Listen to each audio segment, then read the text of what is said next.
And 2021 went berserk like a 5-year-old in a sugar rush. 2021 was the International Year of Peace and Trust. The UN has declared this year, 2022, as the year of artisanal fisheries and aquaculture. It is bigger English than my Anglo-Blaxon tongue can handle, but basically, it's the year we all have to Google because big English words. Now, attractive regimes to invest. We want that to continue. We actively encourage people to come and invest in the UK. But where there are a small minority of transactions that affect our national security, we will retain the powers to intervene, as do many other equivalent regimes around the world. All right, Lord Caroline, good to talk to you this morning. Thanks for joining me. My pleasure. Thank you. Now, Boris Johnson has promised that the government will go further and faster this year to maximise the opportunities from Brexit. But as most companies get back to work this morning after the Christmas break, many are having to get used to new import rules that came into effect on the 1st of January. Well, new red tape means that firms must make a full customs declaration on goods entering the UK from the EU or other countries. In a moment, I'll be asking what that means for both a shoe shop owner and a major logistics company. But first, I'm joined by Mike Cherry. He's National Chairman of the Federation for Small Businesses. Mike, very good morning to you. How do you assess the level of preparedness among your members? Well, we surveyed our members just before November to try and gauge what the impact is likely to be. And unfortunately, we did find that around about a third of businesses were unaware of what was coming in, and of the rest, about 1 in 4 were unable to prepare in time for January the 1st. So whilst we're well aware that there's a lot of complexity and upfront concerns around this that are likely to cause, I hope, short-term disruption, many businesses, given all of the other problems they've had with supply chain problems, staff shortages, etc., and indeed having to look at how they can comply with the new COVID rules, given the Omicron variant, they've just not had the resource to be able to prepare in good time for this. What do you think the guidance from government and from HM Revenue and Customs has been like? Well, it's always helpful. There can always be more. FSB's obviously been informing our members and businesses more generally on what they need to do to comply, but particularly around rules of origin, for instance. You know, if you're a small business importing delicatessens or importing pizzas, for instance, you need to be able to, under the rules of origin, now say where that flour comes from, where the tomatoes come from.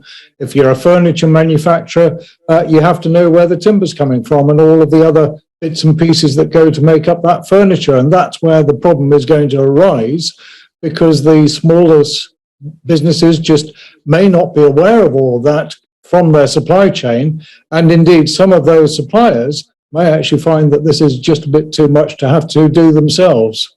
What proportion of small business are engaged in importing items from the EU, roughly? Well, we have around about a quarter of our members who are exporters, a further 10% are importers on top of that, and there's no doubt some of those exporters will also import some of their products and services. So for our members, it's going to be quite a considerable proportion that are going to be impacted by these new rules and regulations affecting their businesses. Do you think, Mike, this might just tempt some businesses to give up the ghost and stop importing items and components from the EU? I think the problem that you've got is that many of those who already import can't easily source them from elsewhere. And if you are looking to try and import them from further afield, then there are cost implications around that. Obviously, price implications, supply chain problems that they're not used to, for instance. And as we know, all of those who have exported, about a quarter of those have struggled with trying to comply with what the new requirements are for exporters. So it's likely that there's going to be a similar proportion initially who are certainly going to find this a struggle for them and for their customers, unfortunately. Well, as you say, it's a good deal of hassle. But as you say, the EU imposed these requirements on UK exporters a year ago. I mean, people have had a chance to get used to some of the hassle and red tape involved, I guess. They have, but as with many small businesses, we simply don't have the resource, either financial resource or people resource. And given the COVID staff absences and things like that, having to deal with supply chain issues, having to deal with massive increases in energy costs where we don't have the same protection in small businesses as you and I do as consumers. All of this is just adding to the mix that is making it far more difficult for small businesses to affect the trade and support their customers in the way that they would normally want to do. Well, Mike, you've mentioned staff shortages. I gather also today you're calling for a reduction in the COVID isolation period. We have indeed. We've asked for the government to look again at reducing this to 5 days, as they have now done in the US. And we feel that that's reasonable given the impact that this could have on small businesses. And, you know, your earlier report very clearly showed the impact it's having on public services. All right, Mike Cherry, good to talk to you this morning. Thanks very much indeed for joining me. Thank you. Well, that was Mike Cherry from the Federation of Small Businesses. Let's go some thoughts now on those new import rules from one small business in particular. I'm joined now by Tanya Marriott. She joins the Solution shoe shop in Portishead, just outside Bristol. Tanya, very good morning to you. Has it had an impact on you yet? It has last year to a certain extent, but we're yet to see what's going to happen now. We deal with majority of our brands are European, so we're most of them deliver to us duty paid, so it's their responsibility. They import to us, so it's not us importing. But for some brands they don't, and some of their attitudes being, well, you decided to vote out of Europe, so therefore it's your responsibility. I mean, as we heard, the EU imposed the rules the other way round on UK exporters a year ago. Presumably, did that have any impact on you too? You're not exporting goods to the continent yourself. We have a website, so if anyone looking at the moment, it's becoming quite onerous to be able to find all the commodity codes and everything. So we're looking at switching the website off now, unfortunately, for European. So which countries are you importing goods from, Tanya? Pardon, sorry, I missed Which countries are you importing mainly from? Portugal, Spain and Germany. And what do you hear from your suppliers there? They're pretty ticked off with this whole setup, are they? Yeah, it's just extra admin for them, isn't it? I mean, they're having to prove where the goods are coming in from. The majority of shoes, the leather is, some of them are manufactured fully outside of Europe, others are partially manufactured outside of Europe and then sort of put together in the EU, and therefore it's trying to prove exactly where the origin of the goods is. And again, that's an issue for us, because then if we're having to export, we need to know that information as well if we're selling online. So yeah, it's a bit of a nightmare to try and negotiate. And as a small business, as Mike was saying, we don't have the staff or the finances to be able to grasp it. So we're trying to find our way through the HMRC website. Is this costing you time rather than money right now, or is this going to push up your costs? At the moment, it's time, but last year we had one incident where a supplier said they were going to, they imported on our behalf, and then we found ourselves with rather a large duty bill later down the road because they'd misunderstood how they'd imported it. So yeah, it's going to be interesting to see how that settles down over the next 6 months. And how easy is it going to be for you to pass on any higher costs to customers? We can't. We pride ourselves on, we sell branded product. We don't sell it above the recommended retail price because we don't want to sort of lose our customers' faith and loyalty. And therefore we don't have the option to increase the price, unfortunately. So if we get any hidden costs, we've just got to stomach them, which at the moment, with all other costs going up, is not an easy thing to do. Absolutely not, Tanya. Well, look, best of luck going forward, and hope to see you again before too long. Thank you. Thank you. What about the effect of the new red tape on logistics? Well, joining me now is Shane Brennan. He's Chief Executive of the Cold Chain Federation. That's the trade body, of course, that represents the UK temperature-controlled storage and distribution industry. Shane, morning to you. Is it too early to say what sort of impact you've seen so far? It's very, very quiet so far. This is always a quiet week. And also businesses, knowing that they've got these changes, are probably holding off from the first few days to see how things are settling down before they start trading. I expect trade to start to ramp up at the weekend, and then we'll see the real effects over the next 2 or 3 weeks to the end of January. You said, I think, previously that some 70% of specialty food products may be affected by all of this bureaucracy. What sort of products are we talking about? We're talking about the sorts of goods that are high frequency but low volume. So specialist delicatessen foods, meat, cheeses, certain ingredients that go into products. These are the sorts of products that you don't order a whole lorry load. You only order a pallet or 2 pallets. You do that on overnight delivery. That sort of trade becomes incredibly difficult when you've got a big trade barrier. As we've had experience of going out of the UK into the EU over the last year, we're now going to start to see coming into effect from the first for goods coming from the EU to us. And what have you been hearing from European firms sending produce into the UK? This is a lot of hassle for them as well, I guess. This is the key question. This is the first time that Brexit impacts on businesses selling to us. And and one of the things about that is that we're very aware of Brexit here in the UK. We talk about it non-stop, or we used to. European businesses haven't talked about it as much, so they just don't have the same awareness. And whilst we've done a lot of work to try and make sure they're aware, we don't know. And it's a real X factor. It's how many businesses are going to suddenly realize in the coming days that they've got to do all this additional paperwork, these additional delays and inflexibilities. And some of them will cope with that and come up to speed. Others will decide actually that there's not enough value in that trade and they'll stop trading in the UK. So you do worry that this might lead to shortages of some goods then? Less choice. Shortage is a motive term. I don't expect there to be any shortage on the shelf. We're working very hard to ensure our supply chains are resilient. And over the last 2 years, we've proved that we can do that. The question is whether some choice of products, some very specific niche products, they may no longer be market cost effective to buy or sell or supply into the UK. So there will be some limited choices and range. But this is all about supply chain reorganization. This is about a generational shift in how we've done things before. Things have to be different now in the future. And that's what the reality of the new trading environment in the UK.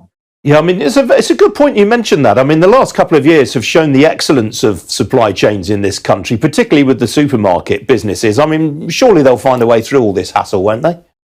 Yeah, absolutely. They've been working very, very hard to be prepared. Obviously, it's another pressure on top of all the other pressures they've got. And it is going to be a very difficult first half of 2022 for businesses across supply chains. You know, it's not just because of Brexit, it's because of the pandemic, it's because of global supply chain problems.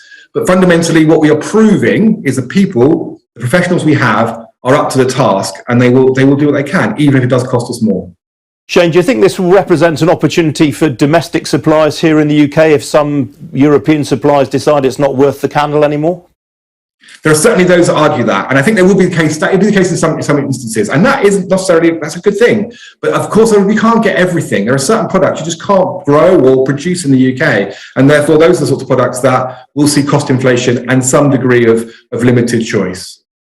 In the meantime, Shane, while we've got you, how are you coping with all these staff shortages right now? Is that affecting the industry? It's probably the biggest. They're probably more worried about that today than they are about the Brexit changes. It certainly was very difficult in those last 2 or 3 weeks before Christmas. We've had a little bit of a lull, obviously, between Christmas and New Year, and we're now going to sort of regroup this week about how we're going to see ourselves reorganising our supply chains, getting ourselves back into good shape to be able to trade through the first half of this year. But no justification at all for panic buying. Don't use the P word, Ian. There is no need for anyone to worry about resilience. We've shown at every stage over the last 2 years that we can cope with our supply chains. Consumers need to work with us to ensure that they understand they buy what they need, because it will be there for you. If it's not there immediately today, it will be there tomorrow. So please bear with us. All right, Shane, good to talk to you again. Thanks for joining me. Some other stories now, and an entrepreneur who claimed to have invented a revolutionary blood test has been found guilty of conspiring to defraud investors. Elizabeth Holmes became a billionaire as investors, including Rupert Murdoch, ploughed a fortune into her company Theranos. But the business collapsed in 2018 following a series of exposés in the Wall Street Journal that cast doubt on whether its tests were accurate. Well, Ms. Holmes, who's 37 years old, now faces up to 80 years in prison after being convicted by the federal court in San Jose, California. Apple last night briefly became the first company in history to achieve a stock market valuation of $3 trillion. The The milestone was reached just 16 months after Apple's stock market valuation hit $2 trillion. Well, Apple's share price, which rose by 41% last year, briefly touched a new all-time high of $182.88 amid optimism that it can continue producing best-selling products. The shares eventually slipped back to close at $182.01, which is a rise on the session of 2.5%. And Wizz Air said this morning that it carried 2.64 million passengers during December. That was almost 4 times as many as it carried during December 2020 and reflected economies reopening as well as the launch of new routes. Its aircraft were more than 3/4 full on average during the month. Well, Wizz Air also announced that it will launch new routes from its Gatwick Airport base to 14 new destinations, including Faro, Palma and Larnaca. Well, still to come here on Ian King Live. We'll be having a look at how global markets are doing this Tuesday morning. Stay with us.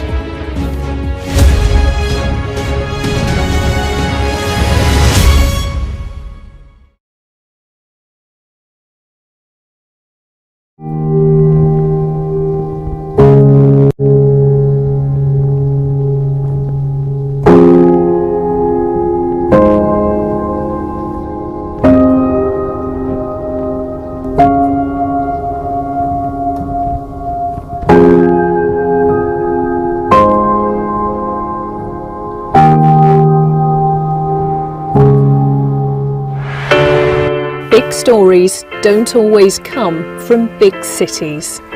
I'm Lisa Dowd and I'm Sky's Midlands correspondent, and this is where I grew up. We can reveal that the driver who hit Harry Dunn is 42-year-old Anne Sakulas. Just met the president and we never thought we'd get this far.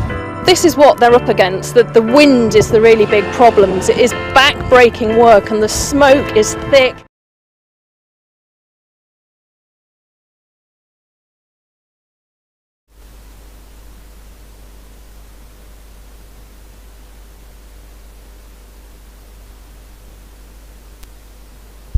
From SendWave. SendWave is a money transfer app that is used by people all over the world to send money to their loved ones in Africa.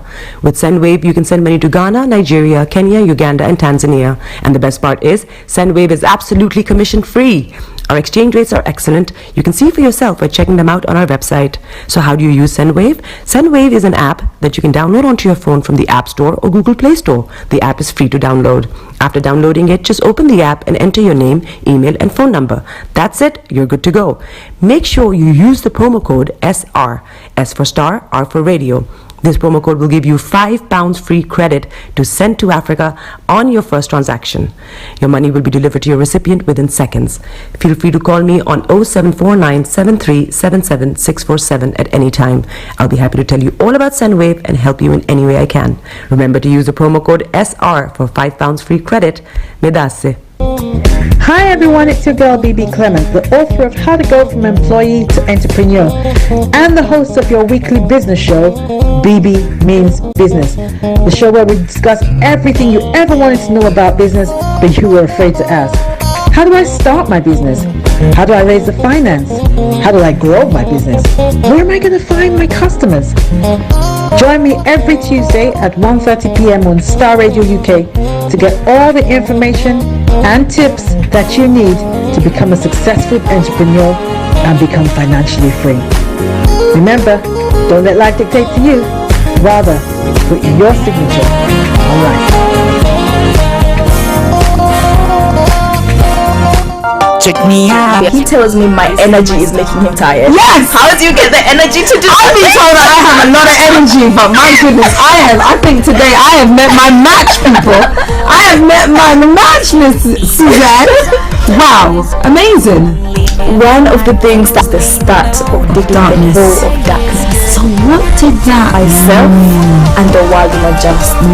And 2019, forget the proverbial boardroom. Join me, Simone Frazier, on The CEO, the program that gives you the driving seat over your life. Every Tuesday, 8 p.m. only on Starr Radio. Hi there. Are you dreaming of owning your own house in Ghana? then you will need a well-documented piece of land that is free from troubles. I highly recommend My Africa Property for any size of land that you will need. With My Africa Property, lands are available in Prampram, Sopoli, Tohenia, Ogome, Dodova, Winneba, and many other locations at affordable prices. These locations are about an hour away from the airport, only 35 minutes from the motorway, 10 minutes drive from Central University College, 10 minutes drive to the beach, and close to Prampram Senior High School and Ghana Men's Soccer Center of Excellence. For more details, visit our website www.myafricaproperty.com or call our UK office on 0208 123 2523. For our US and Canada offices, call us on +1 585 184 994145. You can also email us at ghana@myafricaproperty.com.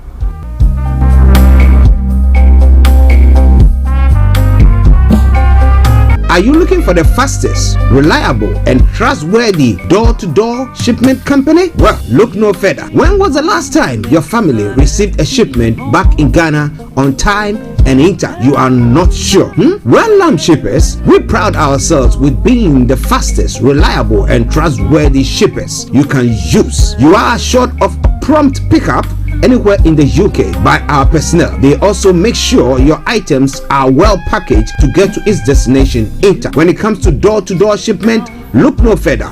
Well, Lamb Shippers, contact us on 07939009321 or 07498911820. Or you can visit our website www.welllamp.co.uk. You can also drop us a mail, info@welllamp@gmail.com. Well Lamp Shippers, fast, reliable, and trustworthy.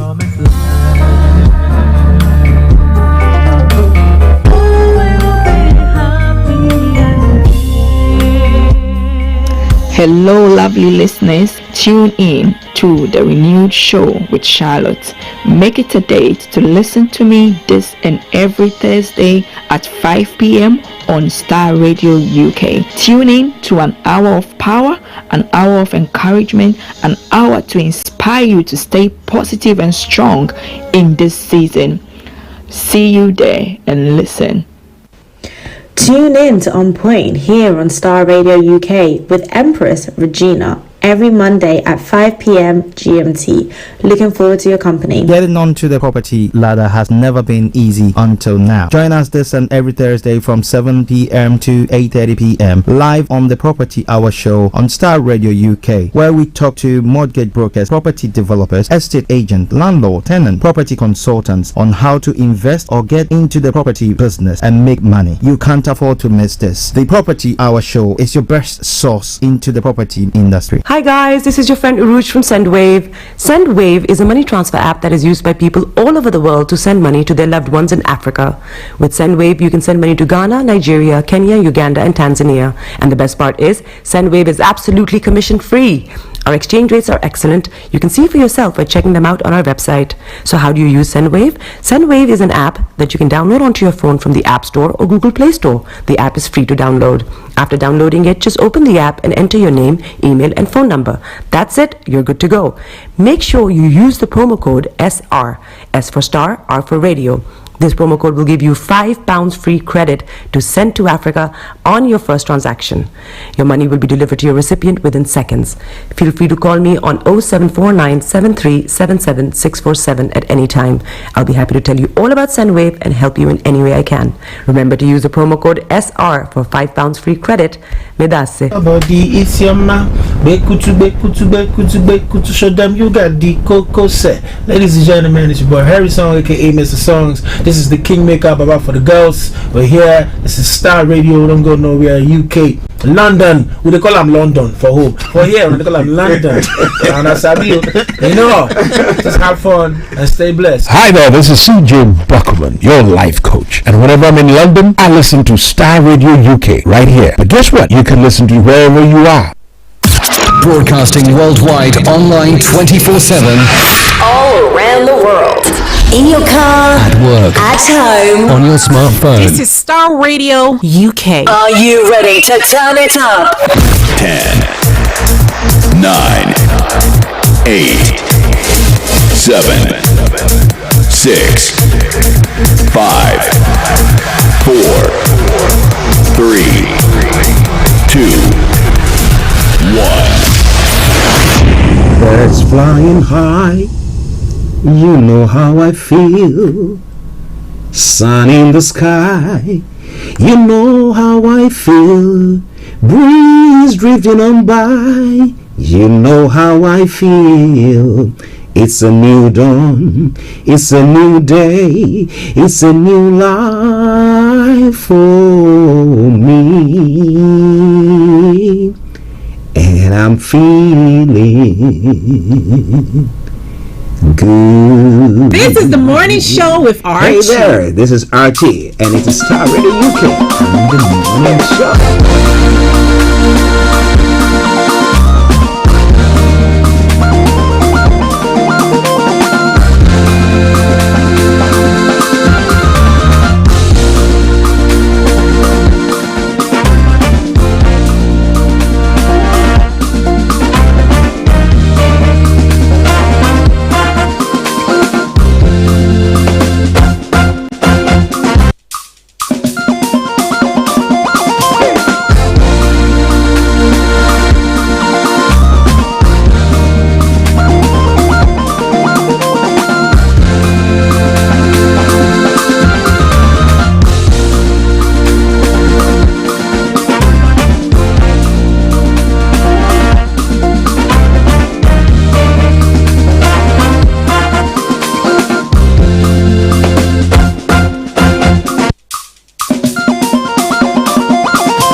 Want to bring you a little reggae feel in the building right now.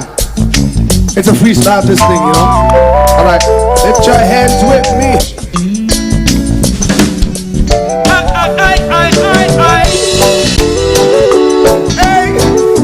Hey, yeah.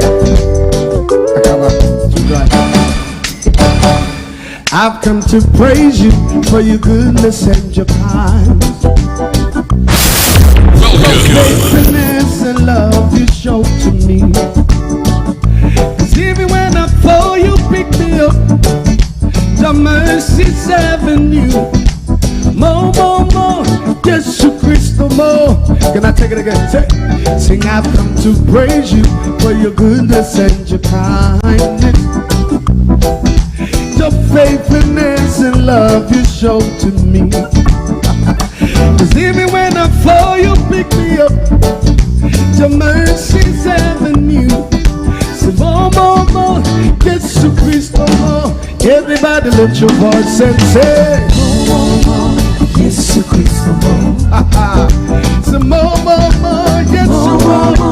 Jesus Christ, more. For all that you have done, say, for all. Oh yes, oh yes, oh yes. And all that you will more, do. More, more. I want to say a special good morning, good afternoon, good evening, good dawn to you wherever you might be on planet Earth.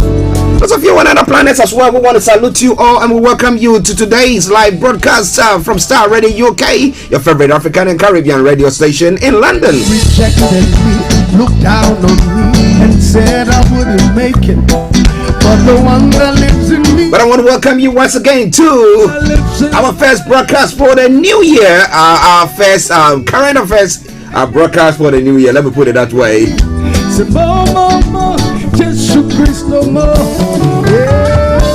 And it's an honor to be before you all, or to serve you all breakfast. Come brunch. Today, the 4th day of January, the year 2022. I salute you all. And welcome to the new year 2022. We wish all our listeners and viewers a happy and a prosperous new year. Especially good morning to Timothy Squire in Ohio. Timothy, nice to meet you, and we hope that you continue to listen to us there.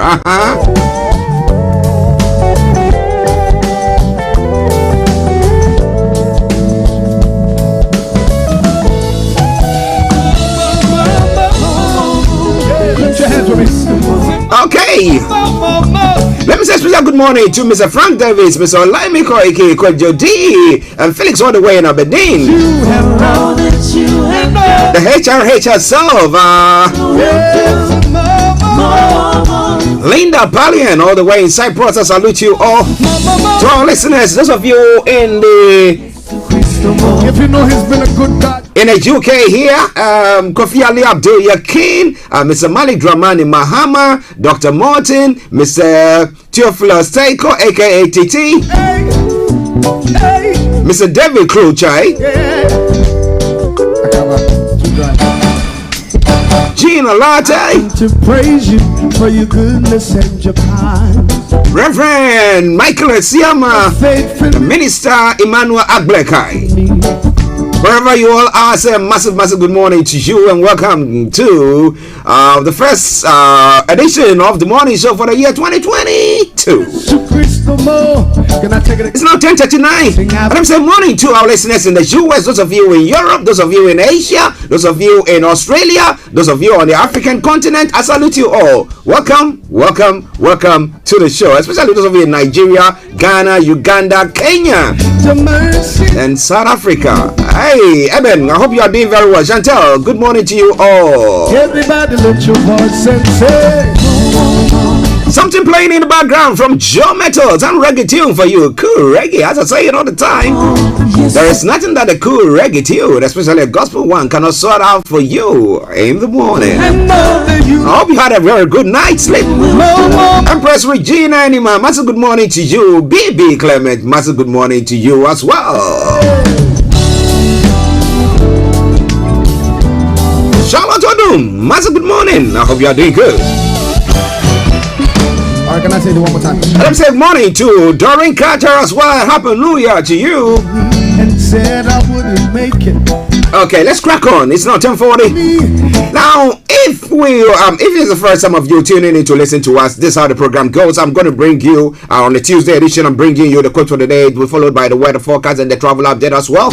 We move on from there to have a look at what is happening across the globe, known as global trotting. Then after that, we start with reviewing the stories making the rounds across the globe. But we'll be starting from The one that lives in me is greater. Nigeria, bringing you updates from Nigeria, and then we come back to the UK and go round across the globe. But don't you worry, pretty soon we should be having Mr. Olaimi Koike all settled in, and then he can be bringing you a live feed from Nigeria as well.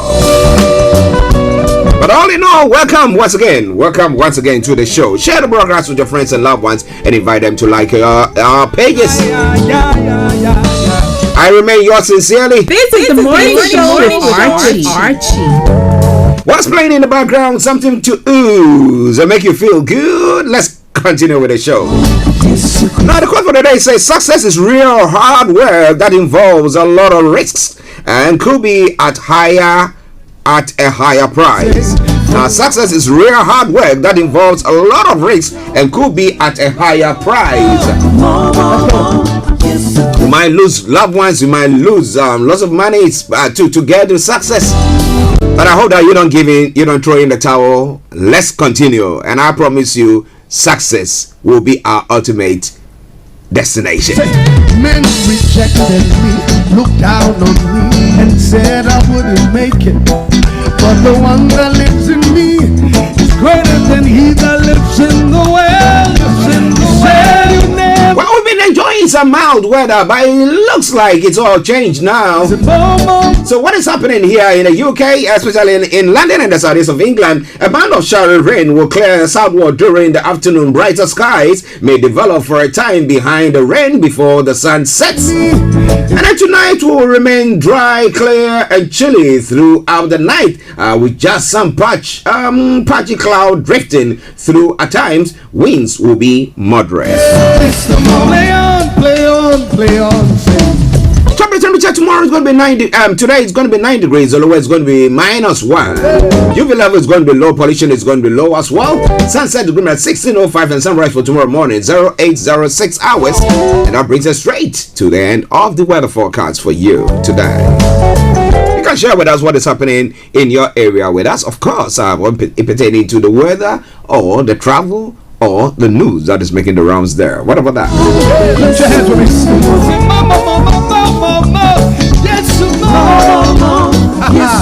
Now, let's take a quick break. Don't you worry, I'll make sure that you enjoy the full version of that song. But now it is time for the travel updates, and that will come your way after this commercial break. Stay tuned.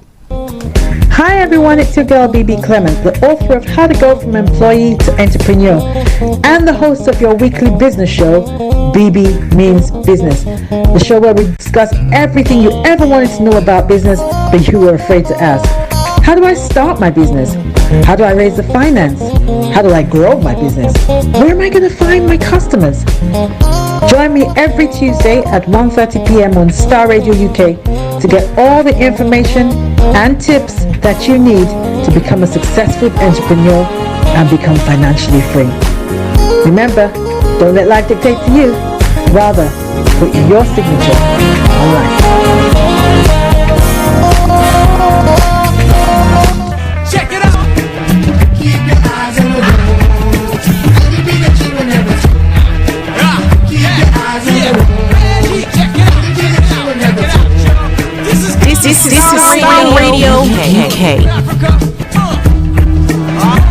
Okay, so keep your eyes on the roads, keep your eyes on the roads. I'll keep you navigated. I promise I'll be on the Starr Radio UK travel update that comes to every weekday from 10:40. It's now gone 10:44.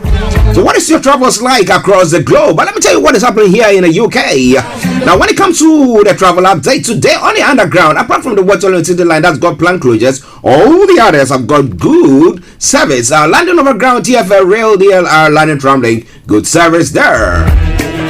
But continue to keep your eyes on the roads as we keep on helping you navigate your way through the day. Now, moving on straight to the river bus. On the river bus, apart from Woolwich Ferry that is suspended, all the others have also got good service. You got it. But keep your eyes on the roads. Keep your eyes on the roads. I will keep you navigated. Now let's move on straight to the National Rail. On the National Rail this morning, Cross Country has got special service. First Transpenine Express special service, Gatwick Express special service, Northern Rail special service, and Southeastern has also got special service. But keep your eyes on the roads. Keep your eyes on the roads. I will keep you navigated. I promise. I'm on the Starr Radio UK travel update. I can do every weekday from 10:40. Now, the final segment of the travel update at the major roads in London. This one we have for you. A4 has got closures, A40 closures, A41 closures, North Circular A406 closures, and South Circular A205 closures there as well. So do your best to avoid it. If not, if you are stuck in it, continue to listen to us, because as and when there are any changes, I promise you one thing, I'll bring it to the fore. Yeah. So on that note,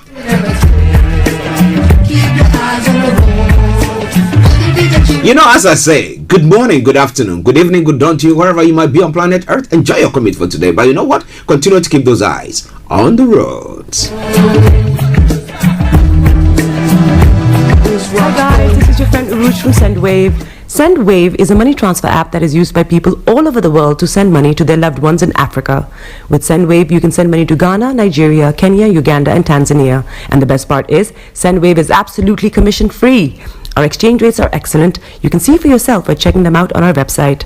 So how do you use SendWave? SendWave is an app that you can download onto your phone from the App Store or Google Play Store. The app is free to download.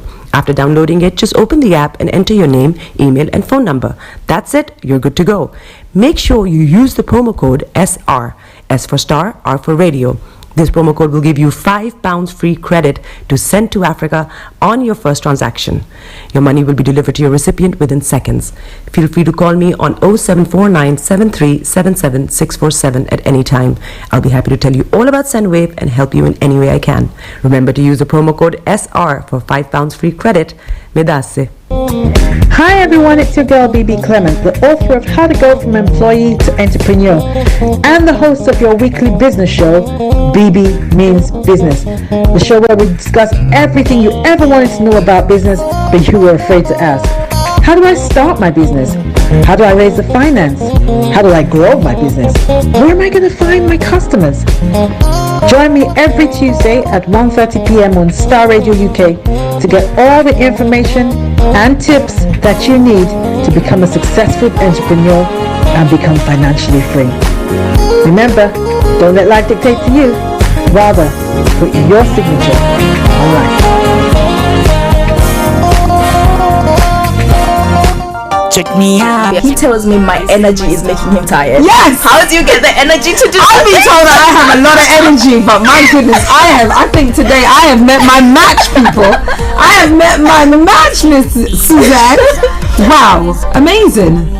One of the things that's the start of the darkness. Of darkness. So what did that Myself and the world will adjust. And 2019. Forget the proverbial boardroom. Join me, Simone Frazier, on the CEO, the program that gives you the driving seat over your life. Every Tuesday, 8 p.m. only on Star Radio. Welcome back to the program. It is Star Radio UK, your favorite African and Caribbean radio station in London. I beseech you, brethren, by the mercies of God, to share the broadcast with your friends and loved ones there. Okay? Yes. Now, this afternoon, the first edition or the maiden edition of the the year 2022 for BB Means Business will be coming your way. He said, join me for the first show of the year where we will be sharing important business trends for 2022. Important business trends for 2022, and that's going to be taking place exactly at 1:30 when BB Clements comes your way with BB Means Business. So make a date with her when she comes your way with that show. All right then, so it's now time for Global Trotting. Let's see what is happening there with our music in the background once again. Enjoy. Just want to bring you a little reggae feel in the building right now. It's a freestyle this thing, you know. All right, lift your hands with me.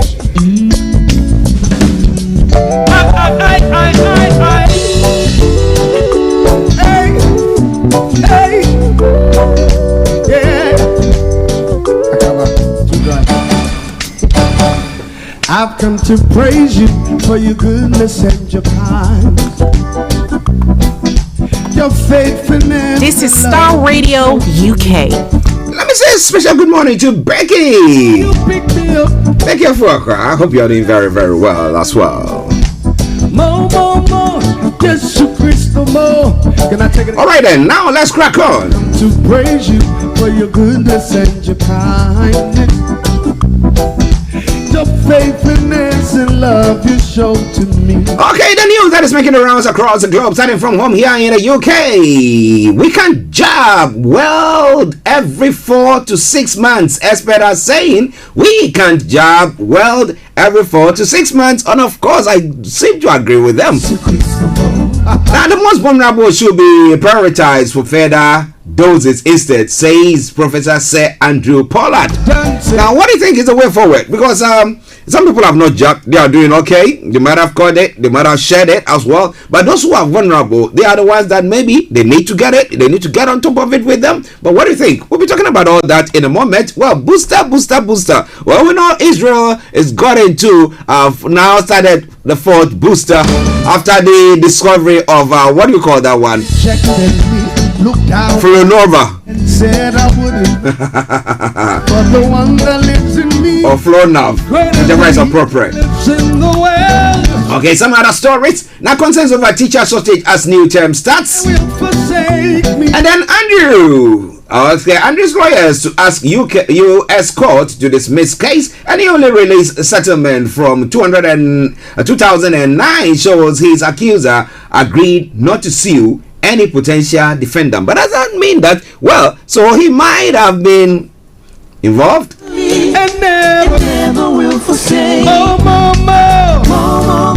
Yes, play on. A teenager has been charged with the murder of 16-year-old boy. The fatal stabbing in Hillingdon was the 30th teenage killing in the capital last year. And then 6 hospital trials declare critical incidents. The steps are taken due to concerns over priority services amid staff shortage caused by the COVID. Now, there is an issue where the Prime Minister is saying that, well, the data doesn't say anything different and therefore we have to get on with our lives, but it's going to be critical in the next 2 weeks. Do you think that it's about time that they introduce Plan C?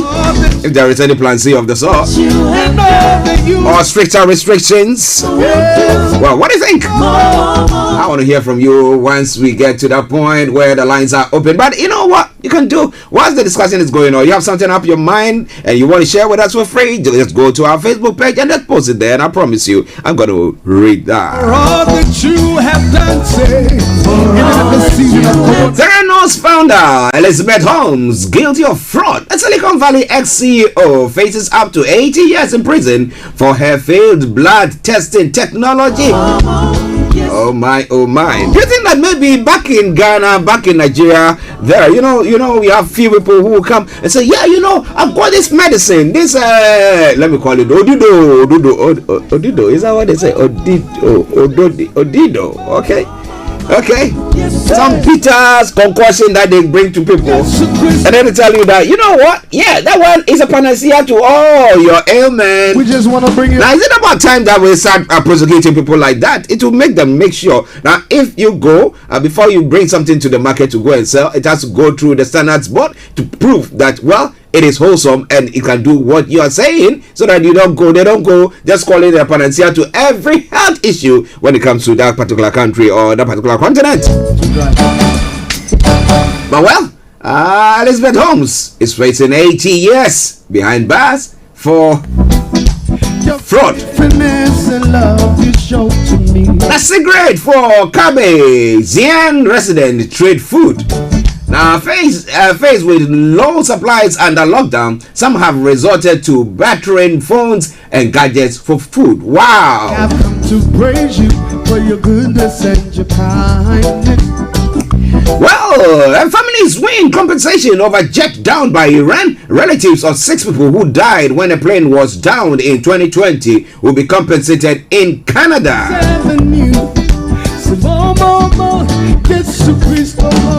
Everybody look you. And in another story as well, in India, a man has been held over app that puts Muslim women on sale. The Indian app shared photos of several prominent Muslim women in the fake auction, sparking outrage. And please stand as beekeepers protest in Chile. Now, 4 beekeepers are detained following a protest calling for government support for their industry. If they call for that, why are they?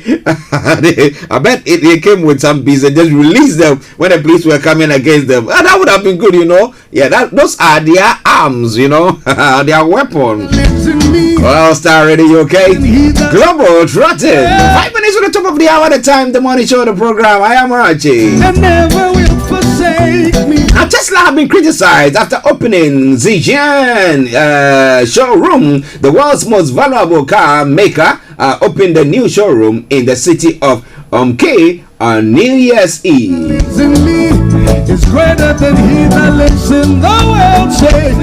And Apple has become the first firm to hit 3 trillion market value. The firm's value more than doubled during the pandemic as people bought more gadgets during lockdown. Well, you see, your patronage has caused them to now get there. So patronize me, of course.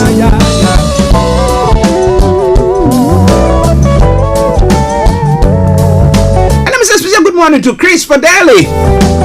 Yeah, she's introduced a platform, an e-market platform where you can trade as well. You make loads of money there as well.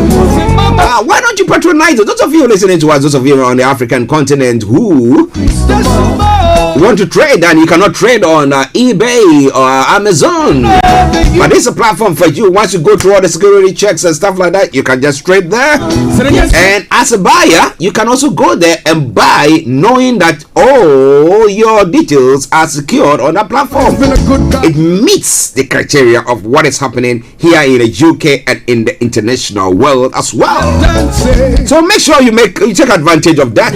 I'll be telling you more about that during the course of the the program as well. And as the days go by, because we'll be having Chris Fadeli appearing on some of the programs during the course of the year. Everybody let your voice. Well, top US phone firm has agreed delay of 5G rollout. The 2-week delay request by Transportation and Aviation Authorities was initially rejected. And they're saying that, well, the 5G can interfere with aviation. So on planes, yeah, it could cause some troubles there. But it's all coming your way from Starr Radio UK, your favorite African and Caribbean radio station in London. And as I said earlier on, Israel has given the 4th COVID vaccine dose to over 60s. The Prime Minister says the shot will give Israelis a new layer of protection amid rapid rise in new cases. But the situation, the question is, how much more will we have to continue to be taking this vaccines? To what end? Just you Christ no more. Men rejected me, look down on me and said, now UAE citizens who need booster jab to travel abroad, Emiratis will need a 3rd dose of coronavirus vaccine if they want to leave the country. My goodness. Well, the only country that they are going to might say that if you have you've had your double dose, you are okay to come there and say no, you have to have your 3rd dose. So assuming the person is going to Israel, then they have to have the 4th dose. What do you think about that? But it's all coming your way from Starr Radio UK, your favorite African and Caribbean radio station in London. Now, Haiti Prime Minister survived assassination attempt. Ariel Henry was targeted by a gunman during an event in Gonaives on Saturday. A Brazilian leader in hospital with intestinal blockage. Now, Prime Minister Jair Bolsonaro, who was stabbed in 2018, says doctors are evaluating potential surgery. This year, I think they'll be going for election. We'll see his fortunes, how it's turning, good or bad. And French MP gets death threats over COVID-19 pass. They report the threats are as they consider tougher restrictions on unvaccinated people in France. For all that you have done, say, in the season of Corona, He's been good to you.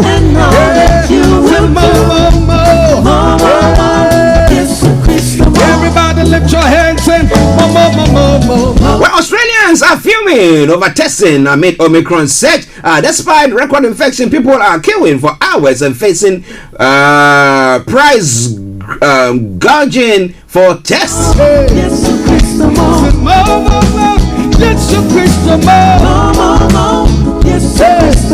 it's all coming your way from Starr Radio UK, your favorite African and Caribbean radio station in London.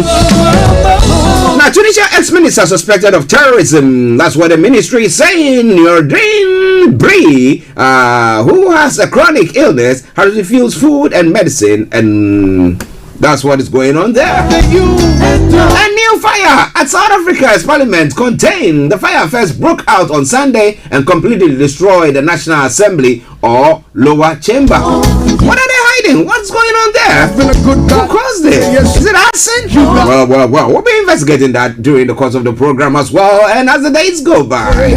in the season of Corona, He's been good to you. Well, Kenyan anger over KFC chip shortage. Now, people say they are unhappy that the American chain does not source potatoes locally. There's a shortage there. And Sudan's Prime Minister resigns after mass protests. Abdullah Hamdok's resignation comes weeks after he was reinstated by the military following a coup. And during the past, the few days ago or the week ago, there have been some killings or some shootings by the military there as well.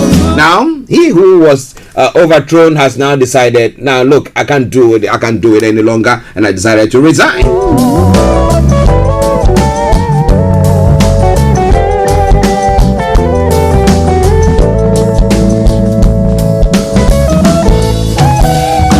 Sad story. A newborn baby has been found in a plane's toilet bin. The mother and baby are doing well after airport staff found the boy during a routine check.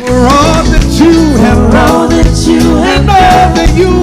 all that you will. Mozambique's president have tested positive for COVID. And Ivory Penny conservationist Richard Leakey died. If you know he's been a good God, you wanna say yes, you will. Thank you, God. Yes, for all that you have done, say. Even in the season of Corona, he's been good to you.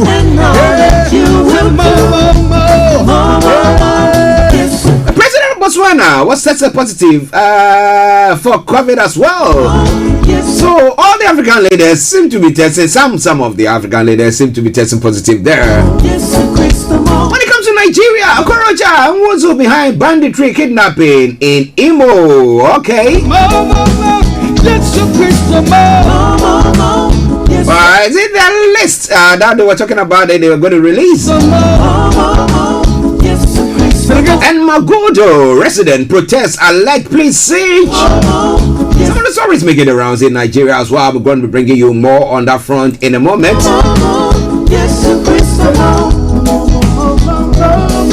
And bandits have killed 5 in another community in Nigeria.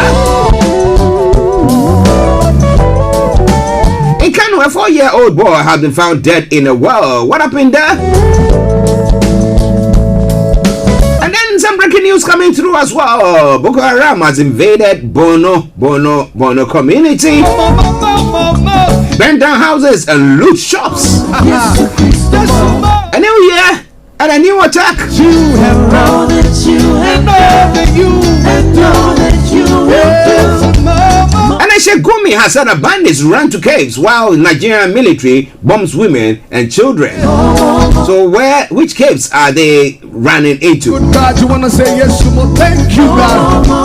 Yes, for all that you have done, say. Well, all those going to be coming your way when I bring you updates from Nigeria in the next few moments. Everybody lift your hands and well, in Ghana, the vice president is saying that we'll get economy back on track. So how's the economy derailed? And when is going to put it back on track? Is it the e-levy or what? What? It's been coming out with some policies that some people think that, well, it falls short of getting the country back on track. Some are thinking that, well, he's done it all. They said that there's money in the central bank. So we'll be saying more about that. Brace up for more hardship this year, Arthur Forsen tells Ghanaians. Well, the former president, John Mahama, has also gone on to say that, look, if you can't do the job, give way, Mahama to Kufuor. Okay, so this and a lot more going to be coming your way in the next few moments. But now, let's enjoy some music. More, Jesus Christo, more. The mercies avenue.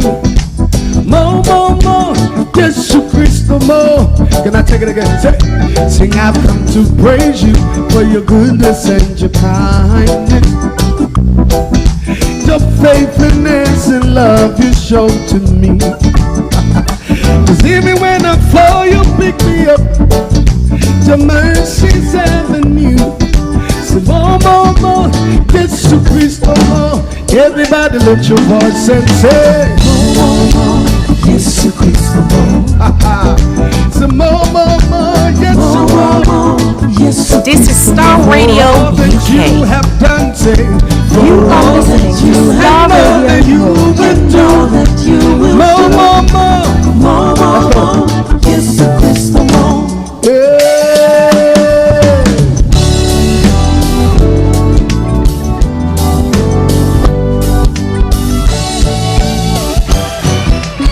Alright, can I say it one more time? Say, men rejected me, looked down on me, and said I wouldn't make it. But the one that lives in me is greater than he. In your car, at work, at home, on your smartphone. Never leave me and never will forsake me. Say more, Jesus Christo, more. Yeah. Men rejected me, looked down on me, and said I wouldn't make it. But the one that lives in me is greater than he that lives in the world. Say, he said he'll never leave and never will forsake. More, more, more, more, more, more. Yes, play on, play on, play on. Say.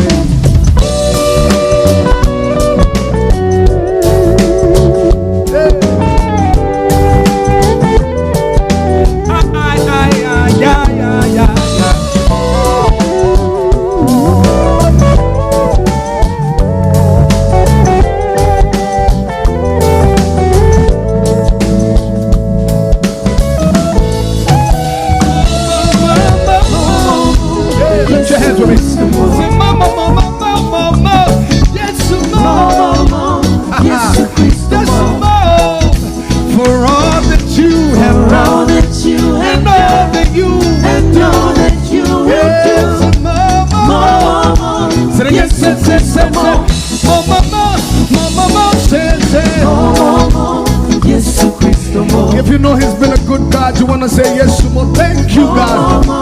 Yes, for all that you have done. Say, even in the season of Corona, he's been good to you. Yeah. Everybody lift your hands and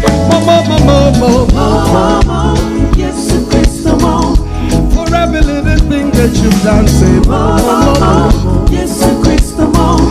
for all the many. In your car, At work, at home, on your smartphone. This is Starr Radio UK. Are you ready to turn it up? Enlighten your day with Starr Radio. This is the morning show with Archie.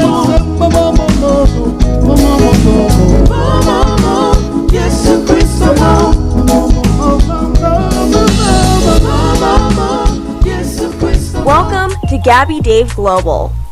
We are a UK-based online e-commerce store, the first of its kind with license to trade in African products. Some of the products are clothing brands and all beauty accessories, hair and beauty brands, natural aphrodisiacs, processed and dried unprocessed food. Our mission at Gabby Dave is to connect African and Caribbean businesses to customers globally. At Gabby Dave, we ensure our sellers get the best deal for their products. We are not just here to help you reach a wider audience.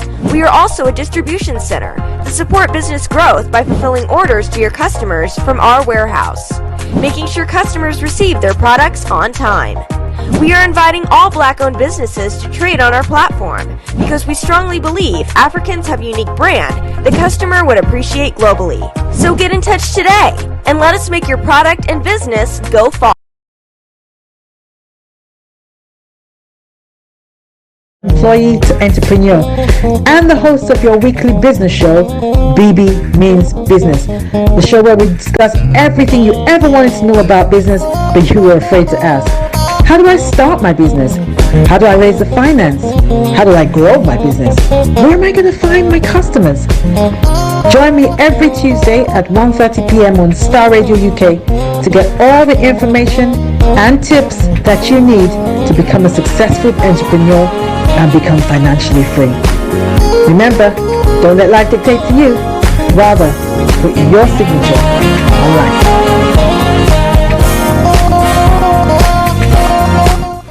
Welcome back to the program. It is Starr Radio UK. As I announced earlier on during the course of the program, this afternoon exactly at 1:30, BB Clement will be coming away with BB Means Business, and she will be looking at important business trends for 2022. Okay, giving you all that you need to know before you actually venture in doing any business. I know if you plan, maybe you have some plans to do A, B, or C, but hey, she's going to be bringing you what is trending when it comes to the business front for 2022. Make a date with her exactly at 1:30 when she comes your way with a program. Okay, now it is now time for us to go on with the rest of the news that is making the rounds, and starting from updates from Nigeria. 12 minutes by the top of the hour at a time. Yes, as I announced earlier on, God willing, during the course of the week or next week, Solani Koike will be coming your way with the updates. But now, let me bring you all that is making the rounds in Nigeria today. Bandits attack residence of Inspector General of Police team member, kill one.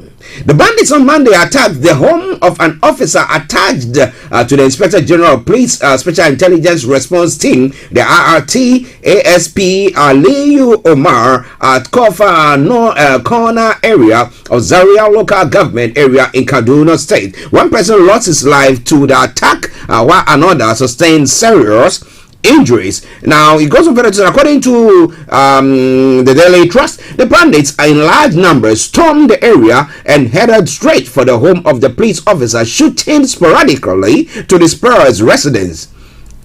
Umar, who confirmed the attack, said his house seemed to be the main target, stating that one Abubakar Aliu was reportedly killed while an elderly person identified as Abubakar was shot in the chest and had been rushed to hospital for medical attention. He said, "My house was full of people, numbering more than 20, including my friends who arrived from Egypt, my aged mother and my siblings. When I heard shootings, I opened my entrance door thinking it was police officers on patrol, but I saw 3 people holding guns, and I quickly went back in and shut the door, then locked it. My apologies." He, however, narrated that as his action did not deter the bandits as they riddled his home with bullets. Now, thanks to Allah, none of his family members was affected. However, one Abubakar Sani was reportedly killed after he sustained a gunshot wound, while an elderly person, Abubakar, was also shot in the chest and it's been rushed to hospital for medical attention. Now, Omar added that the bandits also wrestled some unspecified number of cows from his Fulani neighbors just outside the corner gate of Zaria City. According to him, the area was now calm as combined team of security agents that came to their rescue saved the situation. The person who has been killed has been killed. The one who has been shot and is in hospital has been hospitalized. The property of this IGP's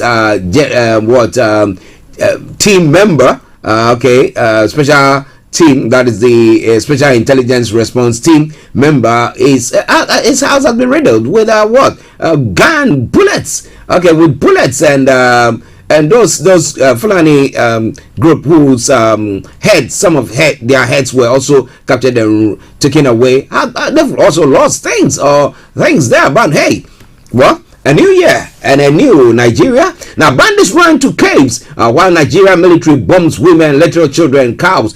Sheikh Gumi's camp says. Now, traditional title holder in Yobe State, believed to be in the camp of Sheikh Ahmad Gumi, has the controversial Islamic cleric Al-Haji Tukuru Mamu has said that there is nothing to celebrate when the Nigerian military aircraft bombs women and little children in bandits camps when their men have gone into hiding.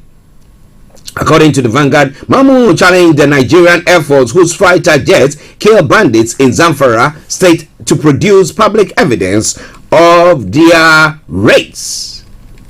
Now, recall that the military, through Nigerian Air Force, claimed to have killed 2 bandits leaders during air raids last week. Mamu, a member of the Gumi camp and traditional title holder of Dan Ian Fika in Yobe State, said during an interview with a journalist that the approach was wrong. He said, "The simple question is that we should ask ourselves, for example, these reports that they are saying that they've bombarded this camp, and that camp is there any evidence on the ground?" That's the question he's posing. Now, there is a particular forest we visited in Niger State. The whole of the settlement had been bombarded. The settlement has nothing to do with bandits. In fact, they showed us 2 wells full of innocent people dead inside, casualties of these bombardments. Now, that's exactly what these bandits were telling us. They said, whenever we hear the sound of an aircraft, we'll run to our caves and then run. If they will succeed in killing anybody, it is the small children and the wives or the cows. Now, the monarch also faulted the activities of security agency in tackling banditry and terrorism, saying they did not have intelligence to carry out the operation. Wow. That's their own testimony. That's their own testimony. So you can imagine a country where, for example, bandits will gather in a forest and be celebrating. You do not even have intelligence to track them and eliminate them. Then for you to say you will succeed in killing them. I hear them yesterday celebrating the reported death of bandits leader. So, for example, if you kill one bandit leader and another one emerges, what benefit did you derive? For example, you kill Dogo Gide, a person more dreaded than him emerges. When they kill Boharin Daji, Taraji emerged. So what is success there? For us to even be celebrating, there is nothing to celebrate. The only thing we can celebrate is that if our military succeeds in crushing them all, and they cannot. So what is the way forward? Coming to the year 2022. Are they going to use the same ploy or the same strategy that they've used in 2021, 2020 that has not actually yielded much success or any success? Let me put it that way. As this cleric is saying. And again, if they know where exactly they are and they have intel about where or what these people are doing and where they are hiding, why don't they go down there and just deal with them? I remember last week during the course of the program, I think myself and Kojo D we're talking about one expert, one Nigerian expert, or one I think there's an expert who was saying that they should use drones.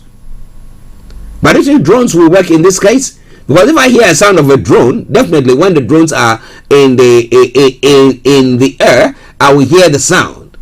You just take your gun and just shoot it down. Unless they have other drones that they're talking about, the aircrafts. I mean, those ones that actually fly very high but are able to pinpoint and locate issues that is going on the ground. What do you think about all that? It is Starr Radio UK. It is your favorite African and Caribbean radio station in London. Well, still on banditry and attacks. Well, militants from Islamic State backed faction of Boko Haram, the Islamic State West Africa Province, ISWAP, formerly known as Jama'at al-Sunalid Dawa Wal Jihad, have attacked a community in Borno State, destroying buildings and looting shops. So our reports relate that the terrorists attacked Komdi village in the Damboa local government area of the state on Monday night. Now, raising many houses.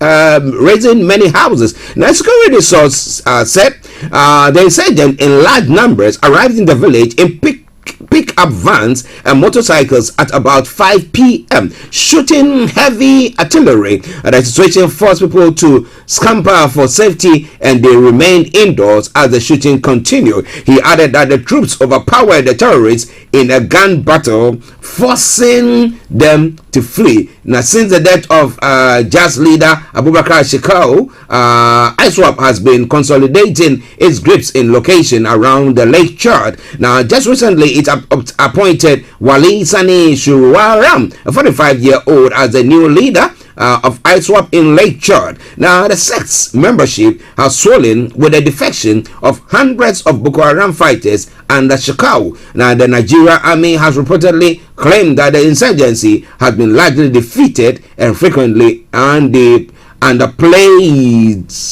any losses. The terror group has caused over 50,000 deaths and displaced millions of individuals, mainly in Adamawa, Borno, and Yobe states. But a new year, 4 days in, any strategy? Is the president meeting his security team to re-strategize and see the best way forward? Now, the other time we had the former president Olusegun Obasanjo also coming in to say that look, just bombing your way through it wouldn't solve it. So there should be the carrot and the stick method going to be used. So at some point you need to negotiate. At some point you lure them out and then you crack the whip. Now what about that? Well, I want to know what you think about all that. It's Star Radio UK, 11:22 the time. The morning show, the program. I am Archie. Now, Magodo resident protests alleged police siege. Now, this around the police besiege the community, and the community is protesting. The resident of Magodo Phase 2 estate in Lagos on Tuesday morning staged a protest against the presence of armed policemen numbering over 50 on the estate. Now, the security siege, the chairman of Magodo Resident Association, Bajo Sinubi, said had been for 2 weeks, alleging that they came to take possession of properties on behalf of Adeyega family and others. Now, they were okay. The will, another reporter gathered that the management earlier Tuesday shut the 2 gates leading into the estate development that affected humans and vehicular movement in the estate. Now, people were allowed to exit but were restricted from entering. Now, this led to residents holding placards to express their displeasure and querying the presence of the policemen who were said to have been in the estate since last month. Now, some of the inscriptions on the placards read, Lagos Attorney General, prosecute those involved in illegal invasion of Magodo Phase 2. You promise. Now, Magodo Phase 2 has been under siege of the IGP's anti-riot police squad for 3 weeks. Osinobi, who was speaking with newsmen, said we called our people out to protest this morning. Over 50 policemen are living within the estate. We want the police out of our estate. Now, there are no cases of kidnapping, rioting, but why are they still here? We want them out of our estate. Now, we want to live in peace. This is a business between Lagos State government and Adeyega family. Now, it goes on further to say that we are under siege. The police have been here for 2 weeks. They came in December to take possession of properties on behalf of Adeyega family and others. Since then, we've gotten in touch with prominent personalities to intervene and get the police off our estate. We are victims. Even inside our own homes, the police have been here. They are very restless. Now, just imagine there is an altercation between a resident and the police. The easiest way to avoid any of such scenarios is to detach the police officers back to Abuja. Now, we've allowed our people to go out, but we are protesting this morning to let the world know what's going on. We are supposed to be at work, but we want the whole world to know what's happening at Magodo. The governor spoke with me yesterday and said he is on top of it. He has promised to address the situation. So why are they protesting then? The Commissioner of Police last week sent the DCP operatives to supervise the withdrawal of troops, but they claim they are yet to get a signal. We learned the police were drafted from Abuja. Now, our immediate concern is to get the police out of their state for us to live in peace. We need the government to do the needful to get the family off our neck. About 4 to 5 years ago, they did it, and now again this year, they want to do it again. We will not stand for it. That is what is going on. Well, it is Star Radio UK, your favorite African and Caribbean radio station in London, bringing you updates from Nigeria. Now let's go to one other story, and maybe if anything a new one has popped up, then we can just bring the updates to a close. Now, Governor Hope Uzodinma led Imo government has accused ex-governor Rocha Okorocha and his son-in-law Uche Nwozu of being brains behind the banditry and kidnapping. For the avoidance of doubt, Okorocha and Nwozu have been specifically mentioned by suspects who are in custody of the security agents as being sponsors of kidnapping and banditry in Imo State, using their relationship with former ex-militants to perpetrate the crimes, claimed Mr. Uzodimma, Chief Press Secretary Ogunwike and Nwachukwu, in a statement on Tuesday. The Imo government insisted that Messrs. Okorocha and Wozo were bent on using both overt and covert means to blackmail the police high command, which legitimately arrested Uche Nwozo. They are also actively seeking to dent the image of the fine security officers attached to the governor of Imo State, the statement has said. This accusation followed Mr. Okorocha's own claim that Mr. Uzodimma was using security forces to carry out rogue operations. It appears to me as though the mystery behind unknown gunmen has been unraveled by recent happenings, and what is sick, unknown gunmen now are set up are a set of policemen from government house, the Imo ex-governor alleged. Now he goes on further to say they get instructions from the government led by Hope Uzodimma and his CSO Shaba to go and arrest people, lock them up at will, and sometimes the whereabouts of these people are unknown. And that is a serious situation there. If a former leader can tell you that, well, I can see that these are the people doing it, kidnapping, banditry, and all sorts.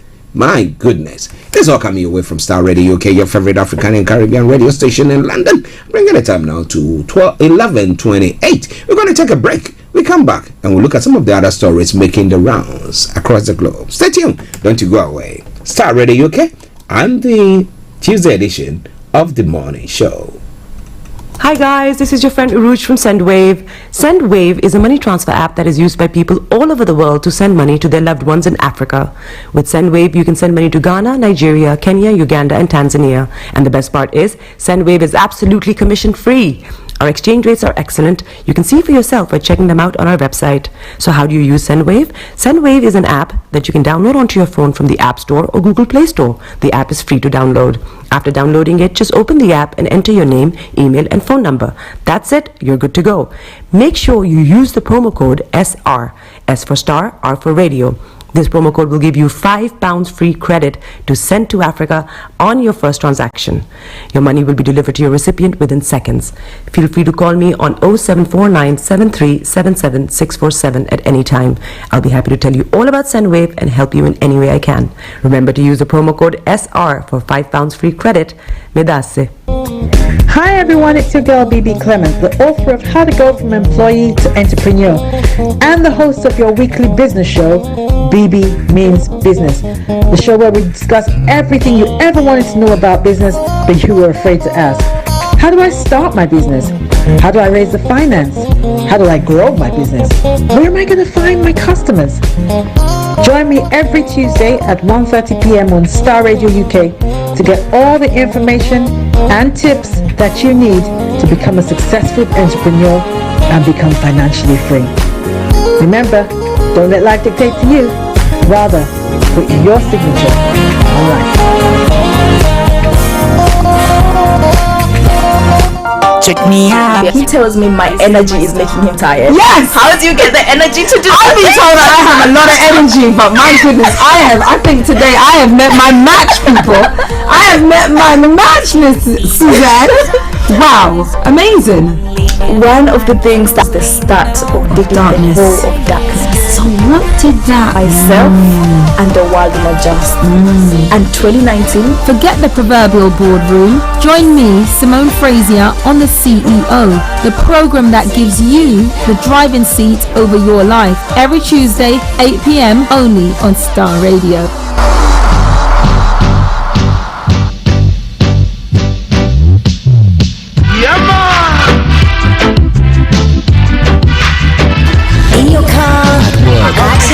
On your smartphone. After seeing all what's going in Africa.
farm, in a ghetto, in a city, everywhere that me go, me see them.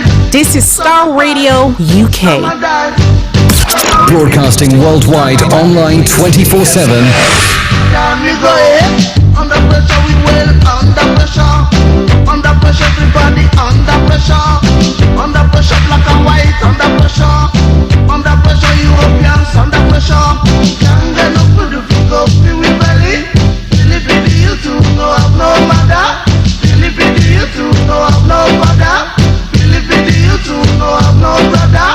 Philippine you too, no have no sister. I'm a kimono, me just start chatting to you. Just this I want me not go chat it all day. Hey, under pressure we will, under pressure. Under pressure Europeans, under pressure. Under pressure Africans, under pressure. Under pressure Nigerians, under pressure. This is Starr Radio UK.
Gabby Dave Global. We are a UK-based online e-commerce store, the first of its kind with license to trade in African products.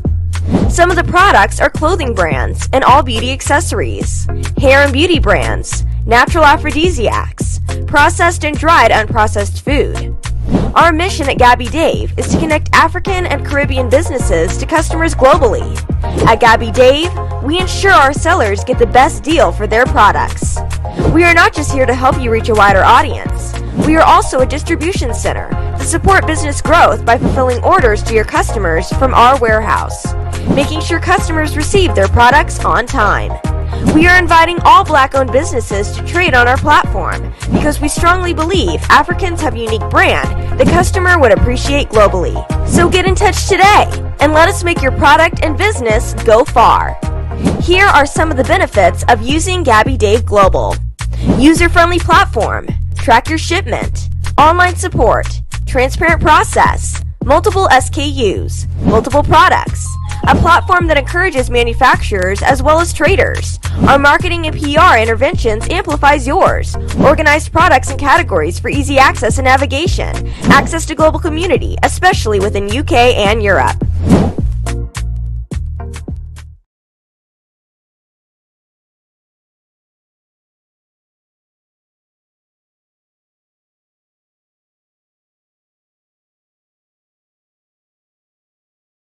BB means business. The show where we discuss everything you ever wanted to know about business, but you were afraid to ask. How do I start my business? How do I raise the finance? How do I grow my business? Where am I going to find my customers? Join me every Tuesday at 1:30 p.m. on Starr Radio UK to get all the information and tips that you need to become a successful entrepreneur and become financially free. Remember, don't let life dictate to you. Rather, put your signature on life. Everywhere you go, Afrobeat reggae dancehall taking over. Everywhere you go, Afrobeat reggae dancehall taking over. Yo, what's up, people? This is a boy Raskin Bobo One. Tune in every day, every night at the Starr Radio UK with the big man them Archie. When I say Arta, you say fire.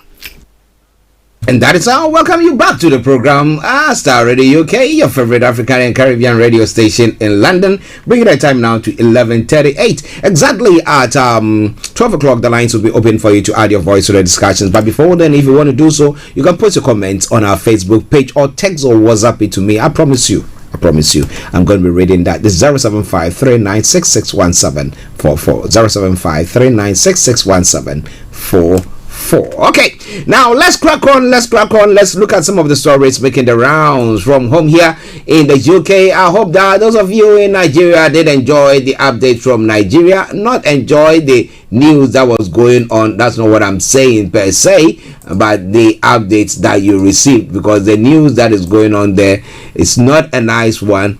It's not a nice one. Well, running up what has happened in Nigeria. Now, visitors to Aso Valley will be tested for COVID-19. That's what the presidency is saying. Information coming from the presidency. Anybody visiting Aso Rock or the villa will be tested for COVID-19. Before if it is negative, then you are allowed to come in. Igbo Christians are very stingy to God. Pastor Fatuvimbo has said the gunman killed 7 family members, 17 others in fresh Kaduna attack. Well, those are stories, development. There are new development that is going on there. All right then. Now let's come home here in the UK. Let's look at some of the stories making the rounds. We can jab well every 4 years. Or 4 to 6. No, okay. We can't jab well every 4 to 6 months. Experts are saying. Now, let's look at the story in detail. Interesting, because Israel has started with their 4th jab. Now, it is not affordable or sustainable to keep vaccinating everyone against COVID-19 on the planet regularly, a UK vaccine scientists have said.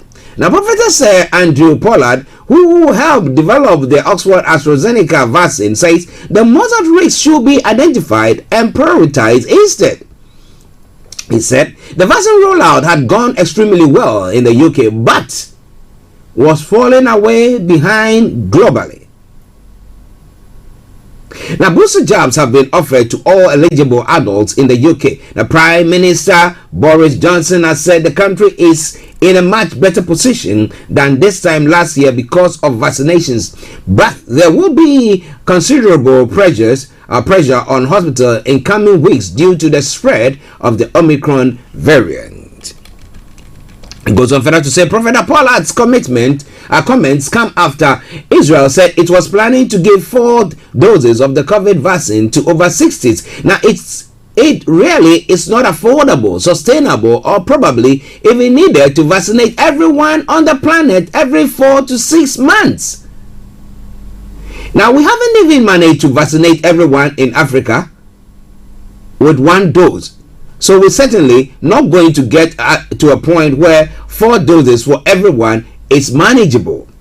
There is not full certainty on whether another booster might be needed in the UK, added Professor Pollard, director of the Oxford Vaccine Group and the chair of the Joint Committee on Vaccination and Immunization, which advises the government on vaccines. Now, we may well need to have booster for the vulnerable in the population, but I think it is highly unlikely that we will have programs going forward regularly of boosting everyone over the age of 12, he said. Now, but identifying those who remain at risk despite having now had 3 doses is critical, so they can be protected either through vaccination or improved treatments over the course of the years ahead. For people who are clinically vulnerable to COVID, a 3rd dose of a vaccine is considered their full course, with a 4th jab being given as their booster. Professor Pollard said those who will need further boosters were likely to be older adults or those with health conditions. But he said that is something for policy to be developed during 2022, and the need for 4th doses to be evaluated as time goes on. There will be a new variant after Omicron, he added. We don't yet know how they're going to have or going to behave, and that may completely change the view on what the right things to do is. Now, infection disease expert Professor Neil Ferguson said he was cautiously optimistic that COVID cases were starting to plateau in London in the 18s and 50s age group. Now, which has been seeing especially high numbers. He said case numbers should start to fall in the next week in the English capital and in other regions from a week to 3 weeks time. But it is too early to tell what happens next, especially because of current mixing trends and the effect of open schools, with people returning to classrooms from today. Now, COVID-related staff and people absence are expected this term, with teaching unions saying it is likely will be sent home to learn remotely at times. Face-to-face teaching will remain the norm, says England's Education Secretary Nadine Zahawi. Now, Professor Ferguson said it was likely there will be quite high infection levels in school-age children, albeit with mild illness. The fact Omicron is less severe than previous variant is good news, and vaccines are holding up against severe diseases and against severe outcomes. Well, he added, but that doesn't mean it is not going to be as the Prime Minister said, a difficult few weeks for the NHS. So, no plan B, no plan B. We have plan B, no plan C. So we still maintain plan B. Do you think that the Prime Minister has been like, scared of his people who are saying that, well, a wrong move, the next wrong move, and you are out? And the fact that his own people didn't vote for the plan B in Parliament, that he needed the support of Labour to get his plan B through. Meanwhile, tomorrow when they have Prime Minister's question time, I tell you, he's going to be telling his counterpart, his rival, let me put it that way, the Labour leader, that, well, you don't have any clue what is going on and you don't support anything. Meanwhile, it's because of him that you have the plan B. So what would have happened there? Well, it's all coming your way from Starr Radio UK, your favorite African and Caribbean radio station in London. Bringing the time now to 14 minutes to the top of the hour. But there's concerns over teacher shortages as a new term starts. The story says that, well, COVID first appeared in, my apologies, let me get that one up for you. Now, with many children heading back to school, Northern Ireland Education Minister says it's important to keep schools open amid the rising COVID cases. Now, our priority and my priority remains keeping our children in school, Michelle McLevin said this morning on Good Morning Ulster. Now, head teachers and teaching unions have been asking for greater support and clarity over issues like staff absence. The Education Minister says she will absolutely support the head teachers, but guidance to schools hasn't changed, meaning they should continue with similar COVID mitigation they had before the break. Our head teacher, Mary Thompson, says 5 of her staff phoned in sick on Tuesday, and it was going to be a tricky time ahead. Now, Thompson has also called for air filters to be used in schools in Northern Ireland following news that these were being distributed in England. So maybe the way forward is only air filters. Okay, now that is Starr Radio UK. As people return to classrooms, the head of one of the education trusts has said he is concerned about staffing shortages as COVID cases surge. Now, Tom Quinn, chief executive of the Frankfield Education Trust, says it used up its yearly fund for supply teachers last term. The call to arms to have extra funding could help us, but we can't find supply teachers to come in. He spoke at in Stoke-on-Trent, Staffordshire. We need high quality professional teachers to come in to help children learn, and they're not there. Now, before term ended, the Education Secretary appealed to former teachers to come out of retirement and sign up with teacher supply agencies to help cover staff absence. There has been a similar call to retired staff in Northern Ireland. However, supply agency warned they were unlikely to be in place at the start of the term. Okay, so there are some stories making the rounds there, but it's all coming your way from Starr Radio UK, your favorite African and Caribbean radio station in London. So going on. Well, when it comes to the COVID, more hospitals have declared critical incident over staff shortages here in England. The more hospitals of the trust have declared critical incidents amid staff shortages and rising pressure due to COVID-19. Now, University Hospitals of Morecambe Bay NHS Trust, which serves Lancashire and South Cumbria, is the latest to take the step to protect services. At least 7 trusts have announced the move in the past week. The critical incidents are declared when health bosses are concerned they cannot provide priority services like treatment for cancer or heart disease. Now, Prime Minister Boris Johnson said on Monday he will make sure that we look after our NHS any way that we can. Now, Chief Executive of University Hospital of Morecambe Bay NHS Trust, Aaron Cummins, confirmed in a statement that a critical incident has been declared. In an internal message to staff, Mr. Cummins said, sadly, despite everyone's best efforts, many of our patients are still receiving a level of care and experience that falls below the level of standards we would like. He also stated that some non-urgent operations and procedures would be suspended.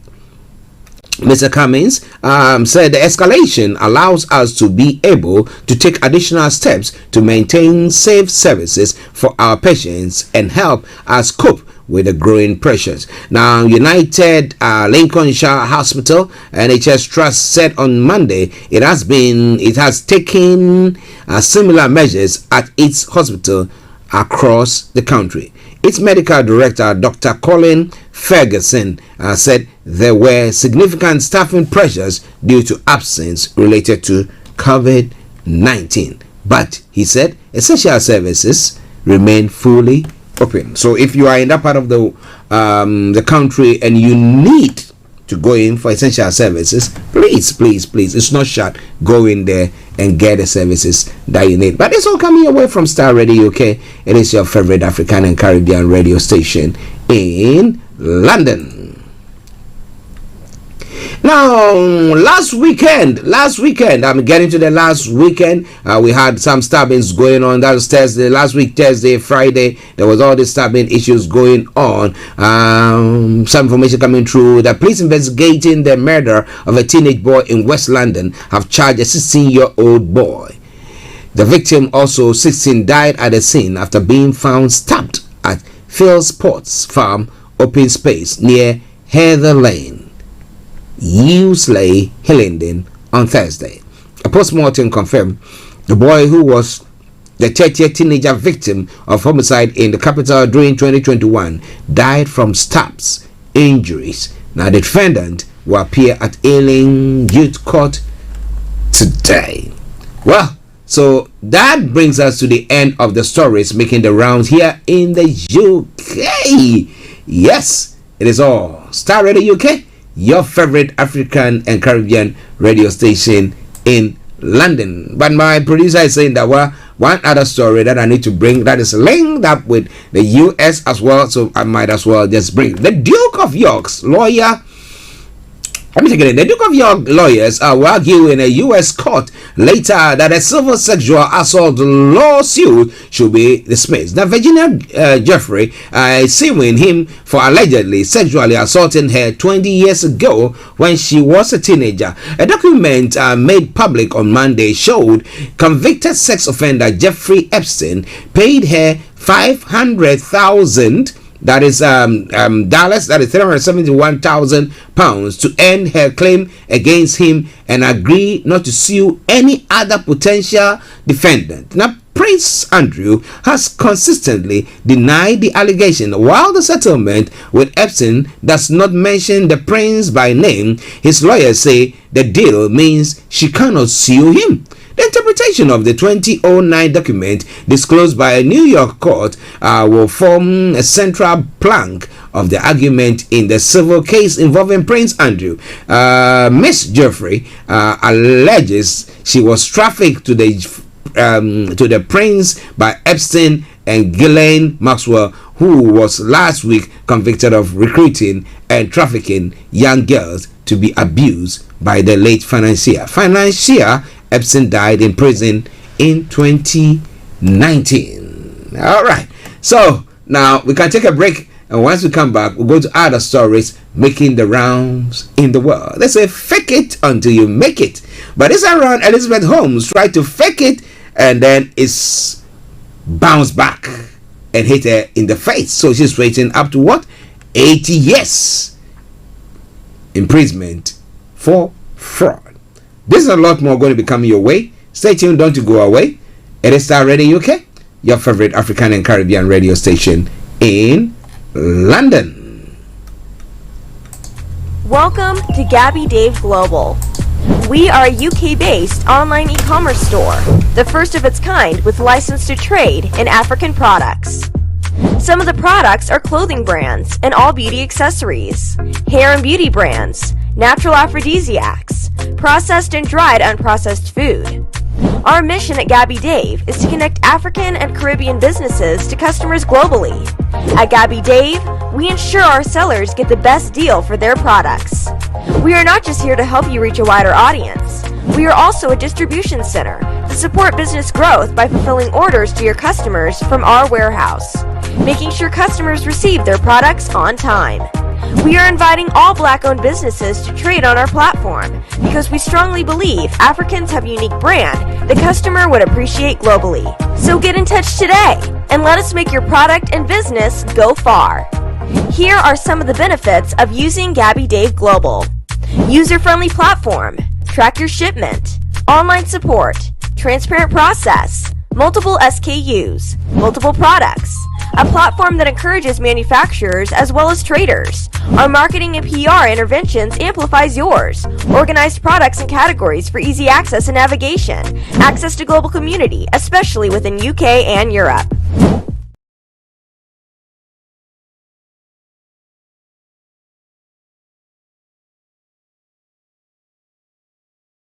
To send money to their loved ones in Africa.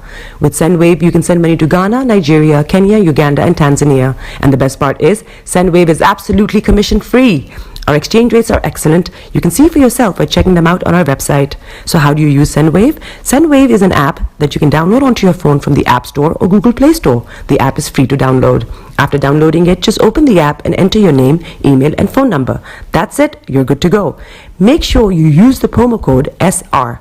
S for Starr, R for Radio. This promo code will give you £5 free credit to send to Africa on your first transaction.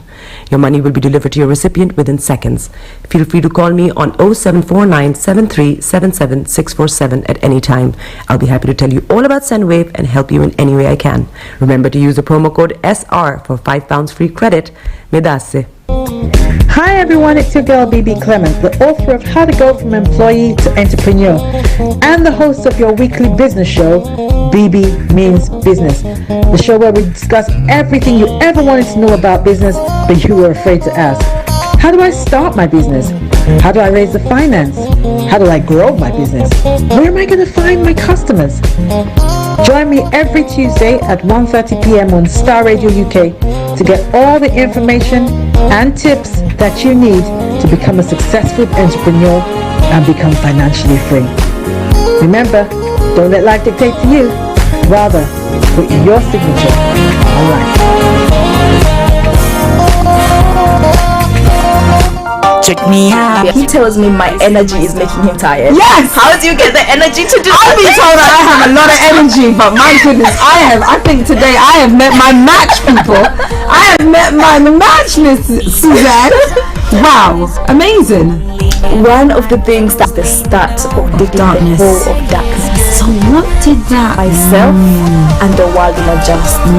And 2019. Forget the proverbial boardroom. Join me, Simone Frazier, on the CEO, the program that gives you the driving seat over your life. Every Tuesday, 8 p.m. only on Starr Radio. Hi there.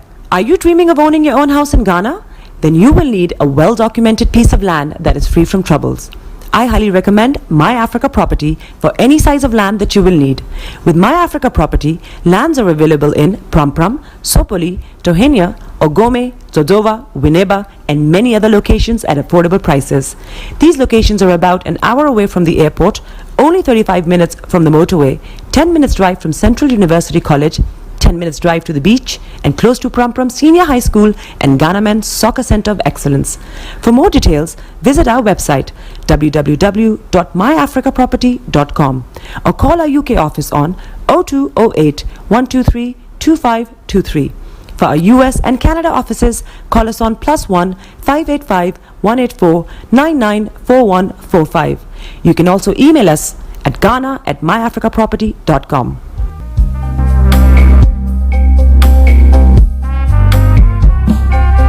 Are you looking for the fastest, reliable, and trustworthy door-to-door shipment company? Well, look no further. When was the last time your family received a shipment back in Ghana on time and in time? You are not sure? Well, Lamb Shippers, we pride ourselves with being the fastest, reliable, and trustworthy shippers you can use. You are assured of a prompt pickup anywhere in the UK by our personnel. They also make sure your items are well packaged to get to its destination in time. When it comes to door-to-door shipment, look no further. Well, Lamb Shippers, contact us on 07939009321 or 07498911820. Or you can visit our website www.welllamp.co.uk. You can also drop us a mail, info@welllamp@gmail.com. Well Lamp Shippers, fast, reliable, and trustworthy.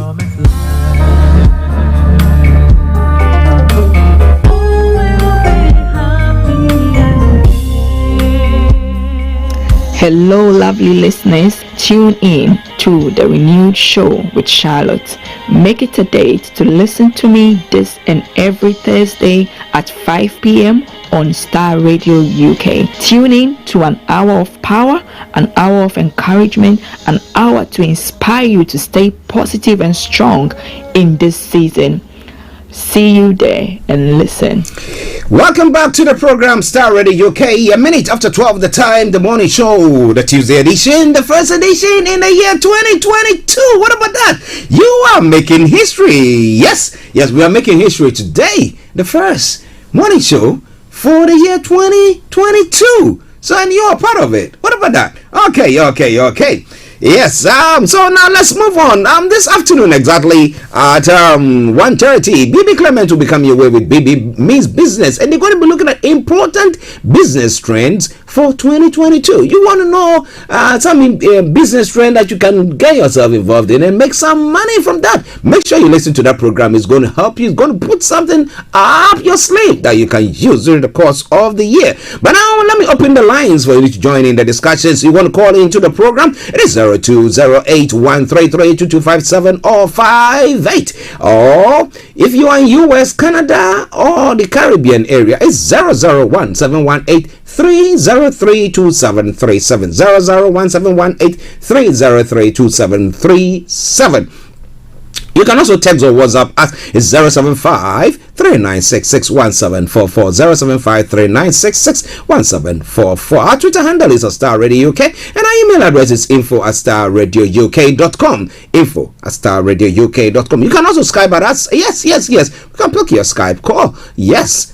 So Our Skype ID is Star Radio UK 1. Star Radio UK 1. Of course, those of you who use the WhatsApp, maybe your best way to call, you want to use the WhatsApp call, feel free to do so. Once you call out on WhatsApp as well, I'll be able to pick that one as well. Okay, so now let's move on. Somebody say, let's crack on with some of the other stories making the rounds in other parts of the world. As I said before we took that break, Theranos founder Elizabeth Holmes has been found guilty of fraud. The Silicon Valley ex-CEO faces up to 80 years in prison for her failed blood testing technology. And I did ask the question here that if you go to Africa, where you have various people coming in with some medicine or something to say that, look, this is a panacea to all your ailment, and they say this one can heal diabetes, it can solve your high blood pressure problem, it can solve your what do you call it? They will list everything for you, but meanwhile they stand in the vehicles or stand where, and they are doing all this trading. And I asked myself the question: what's the trade standard? The standard board? What are they doing? But what? There's one person who promised that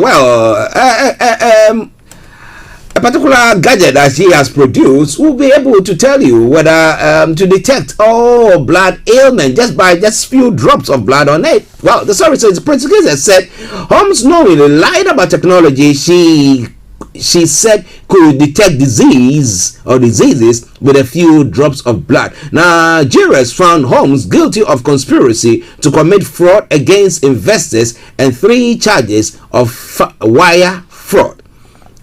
She denied the charges, which carry a maximum prison term of 20 years each. Holmes was not taken into custody, with no date confirmed yet for sentencing and a further hearing scheduled next week. Now, journalists inside the courtroom said the 37-year-old who gave birth to her first child last year showed little emotion when the verdict were read out and hugged her husband Billy Evans and her parents before leaving the courtroom. Now, Holmes faced 11 charges in total and was found not guilty of 4 charges relating to defrauding the public. The split verdict came after the judge said the jury, having deliberated for 7 days, could deliver a partial verdict after being unable to reach consensus on another 3 counts. The 3 wire fraud charges she was found guilty of are tied to specific investors in her failed company.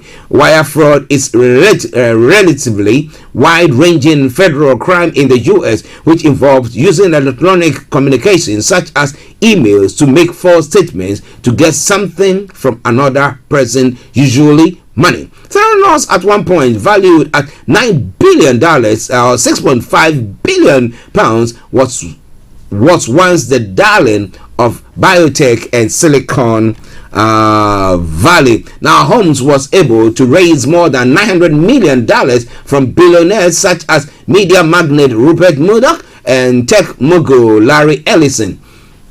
The firm promised it would revolutionize the healthcare industry with a test that could detect conditions such as cancer and diabetes with only a few drops of blood. But these claims began to unravel in 2015 after a Wall Street Journal investigation reported that its core blood testing technology did not work. For nearly 4 months at the trial, the jury of 8 men and 4 women were presented with 2 starkly different accounts of the former self-made billionaire whose downfall shook Silicon Valley. Now, calling some 30 witnesses, the prosecution sought to prove that Holmes knew the product she was selling to investors, a machine called the Edison, was a sham, but remained hell-bent on the firm's success. Her company secretly relied on commercially available machines to run the tests, prosecutors have said. At trial, multiple lab directors testified to telling Holmes about the flaws in the Theranos technology, but being instructed to downplay their concern. At the same time, they added Holmes told investors the technology was operating as planned. Now, Holmes chose fraud over business failure. She chose to be dishonest with investors and patients, said prosecutor Jeff Schenck in closing arguments. That choice was not only callous, it was criminal. Testifying in her own defense, Holmes acknowledged mistakes in Theranos operation, but maintained she never knowingly defrauded patients or investors. And the defense also laid blame on Ramesh Sani Balwani, her former business partner and ex-boyfriend. At trial, Holmes accused Mr. Balwani, 19-year her senior, of emotional and sexual abuse allegation he denies. We are charging you for something now. You are bringing emotional and sexual abuse. So that's what was making her not think straight or think things through properly. And that's why she was saying that, well, that kit works perfectly. It will detect whether you have cancer. And meanwhile, advisors or people who were working on board that particular project were saying that, well, we saw those flaws. We wanted to come out to say it. They said, shush, shush, shush. You've not seen it. You've not heard it. Just be there. Just do your work and just get your money and out of the door. All right then. Well, what do you think? I'm asking the question about what happens in the African continent or on the African continent and various places. We had the Madagascar issue where they had the I've forgotten the name that was given for that COVID concussion or something of the sort, that they said, well, if you have it, well, your COVID will just vamoose, and it ended up not doing the same thing. Now, can we say that is another kind of fraud? Now, did they sell some? Did they make money from some? Did it actually work in a way? Can we scientifically prove that it did work at all? Because I remember the WHO at the time saying that, no, it's not anything that we think can deal with the situation. But, well, that's what is happening to the Theranos founder, Elizabeth Holmes, who has been convicted for fraud. Well, I know definitely there's going to be an appeal on that front, but what will the authorities say there, or the courts see too? It is Starr Radio UK, your favorite African and Caribbean radio station in London. Now, so moving on, in the US, two of Donald Trump's children have refused to testify to a fraud inquiry into the family's business.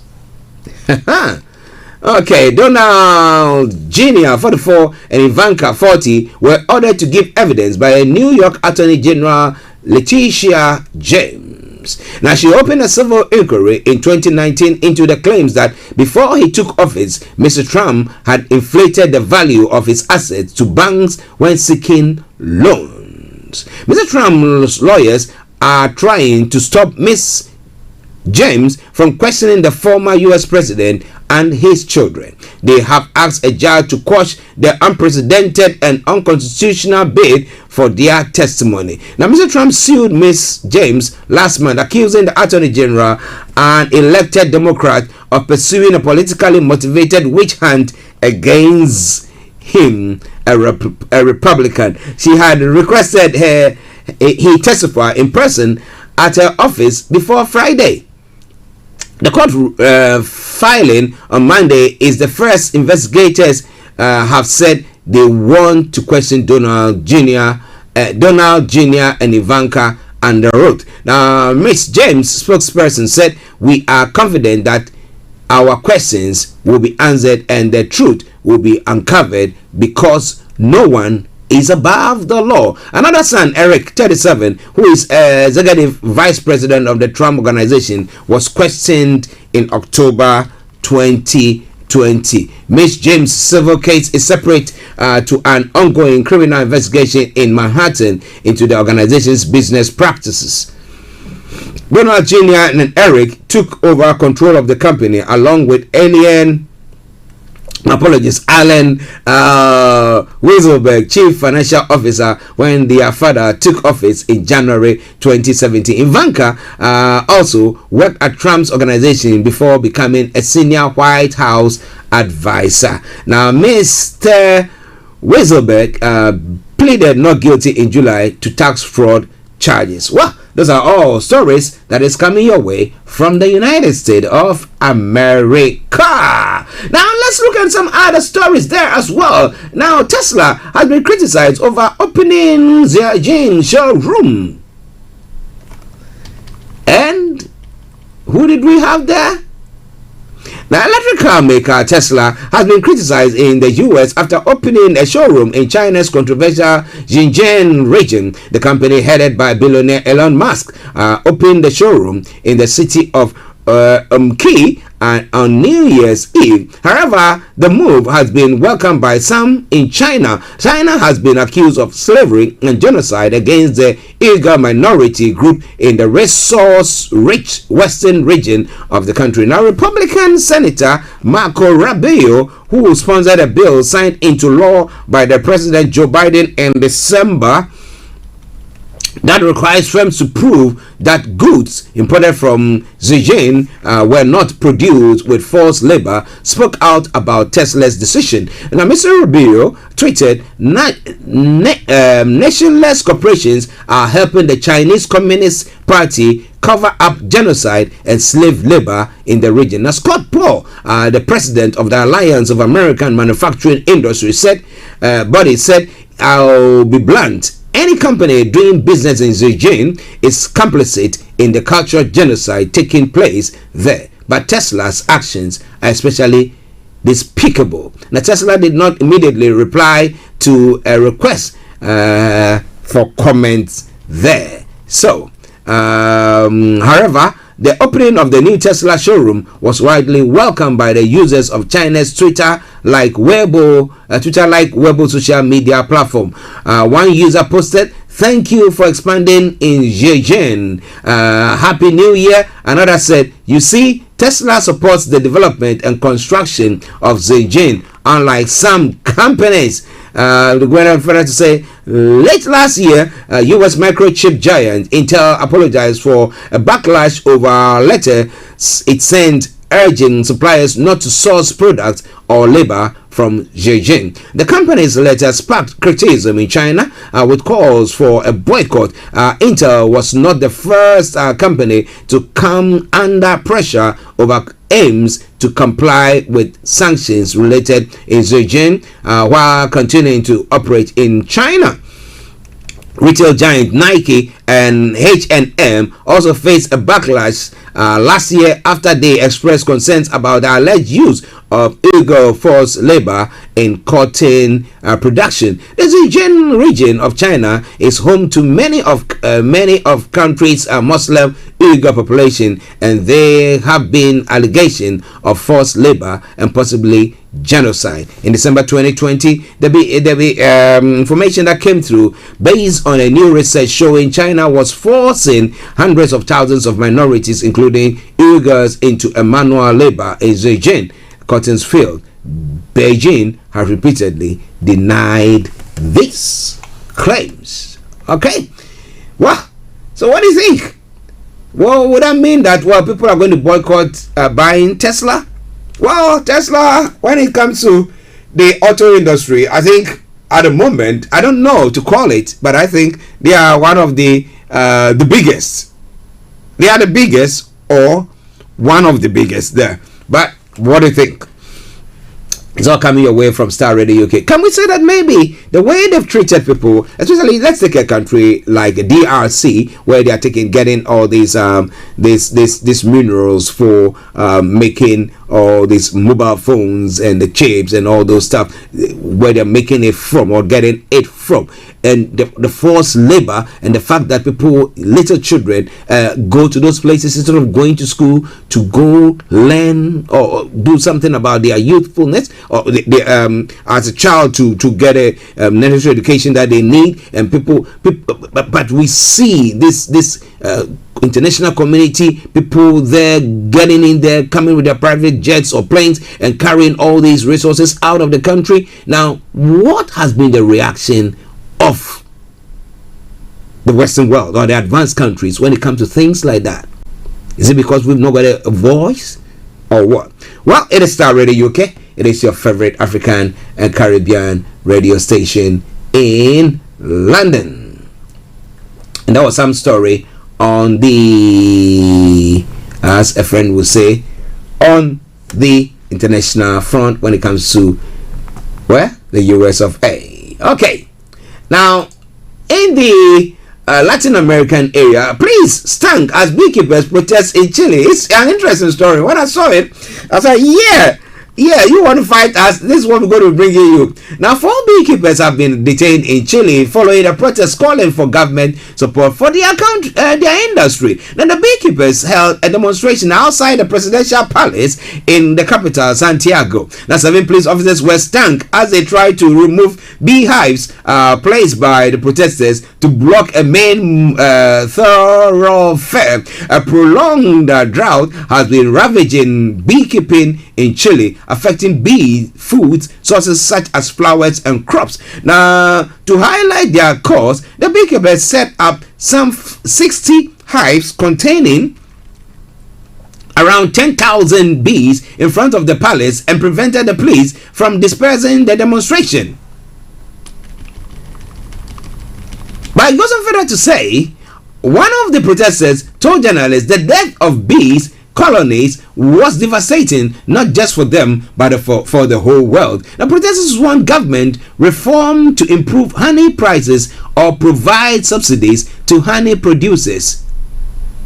Report says. Now, Minister of Agriculture officials say they share the protesters' concern about the effects of the drought. Now, adding that they have been providing aid for months to 20 communities experiencing severe water shortages. But the protests resulted in some of the bees flying around in the air, causing concerns to passerbys. It's dangerous for people who are allergic because it can cause death. One of the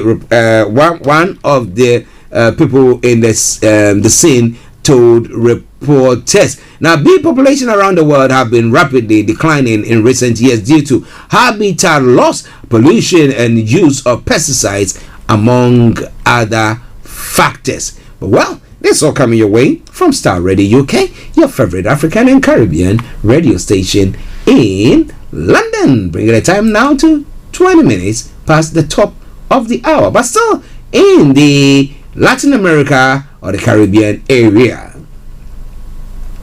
Now, gunmen have tried to kill Haitian Prime Minister Ariel Henry during an event on Saturday to mark the anniversary of the country's independence, officials have said. The incident happened as Mr. Henry took part in the ceremony at a church in the northern city of Gonaives. Now, a video posted online showed the Prime Minister and his entourage scrambling towards their cars amid intense gunfire. The security situation has deteriorated significantly since the assassination of the president Jovenel Moise last July. Mr. Henry had pledged to crack down on powerful gangs that are blamed for a wave of kidnappings and for seizing control of much of the gas distribution around the country, causing severe fuel shortages. The Prime Minister's office said bandits and terrorists were behind the assassination attempt and that arrest warrants have been issued for the suspect. The office accused the group of hiding behind walls to attack the convoy,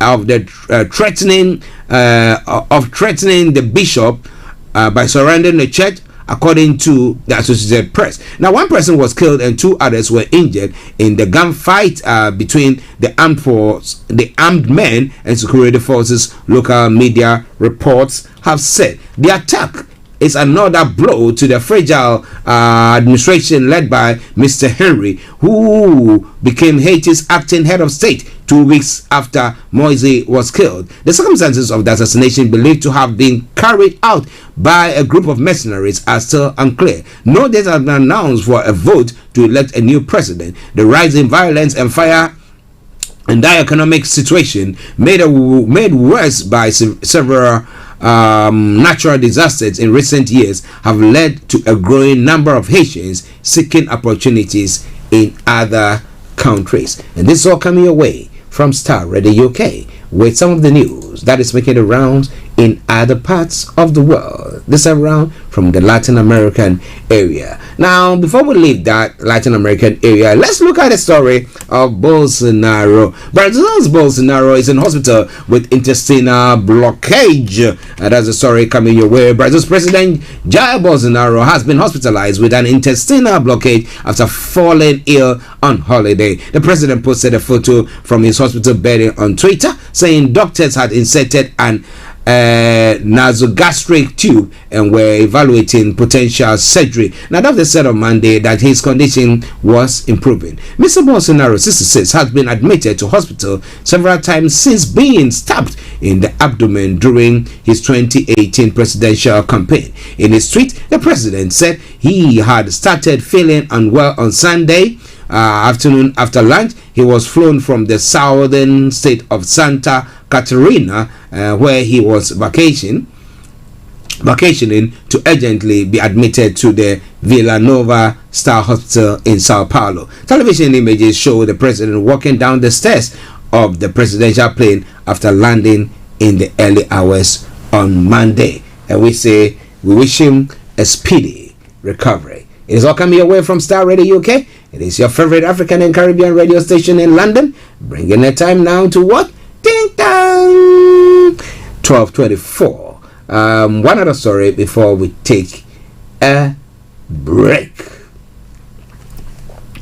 Now, in China, Xi'an residents in lockdown are trading goods for foods amid shortage. Now, people quarantined in Chinese city of Xi'an are battering supplies amid continuing worries over food shortages. Now, social posts shows locals swapping cigarettes and tech gadgets for food. About 30 million people have been confirmed. 30 million have been confined to their homes since the 23rd of December. The strict measures come ahead of the Lunar New Year and the Winter Olympics due to be held in Beijing next month. Now, overnight, the city of Yuzhou was shut down after the discovery of just 3 cases, all of them asymptomatic. Now, Yuzhou, with a population of 1.1 million, has closed its transport system and entertainment venues and banned almost all vehicles from the roads. All but essential food shops are shut, with only workers involved in epidemic prevention allowed out. The outbreak in much larger cities in the west is the worst China has seen in months as it continues a zero COVID strategy, now seeking to stamp out the virus rather than try to live with it. Authorities in Xi'an have been providing free food to households, but there have been numerous complaints on social media. Some residents said their supplies were running low or they had to receive aid. Now, videos and photos on social media site Weibo showed people exchanging cigarettes for cabbage, dishwashing liquid for apples, and sanitary pads for a small pile of vegetables. Now, one video showed a resident appearing to trade his Nintendo Switch console for a pocket of instant noodles and 2 steamed buns. Wow. Now, people are swapping stuff with others in the same building because they no longer have enough food to eat. A resident surnamed Wang said. The news outlet also reported that another man had wanted to trade a smartphone and tablet for rice. Now, helpless citizens have arrived at the era of battering potatoes are exchanged for cotton swaps, one Weibo user said, while another described it as a return to primitive society. Some were more optimistic, though, and commented on how touched they were by their neighbors' kindness in sharing their supplies with them. Xi'an is at the epicenter of China's current COVID outbreak, and local authorities have enacted drastic measures which have attracted significant criticism online. Well, it is all coming your way from Star Radio UK, your favorite African and Caribbean radio station in London. Bringing the time now to 12:27. 12:27.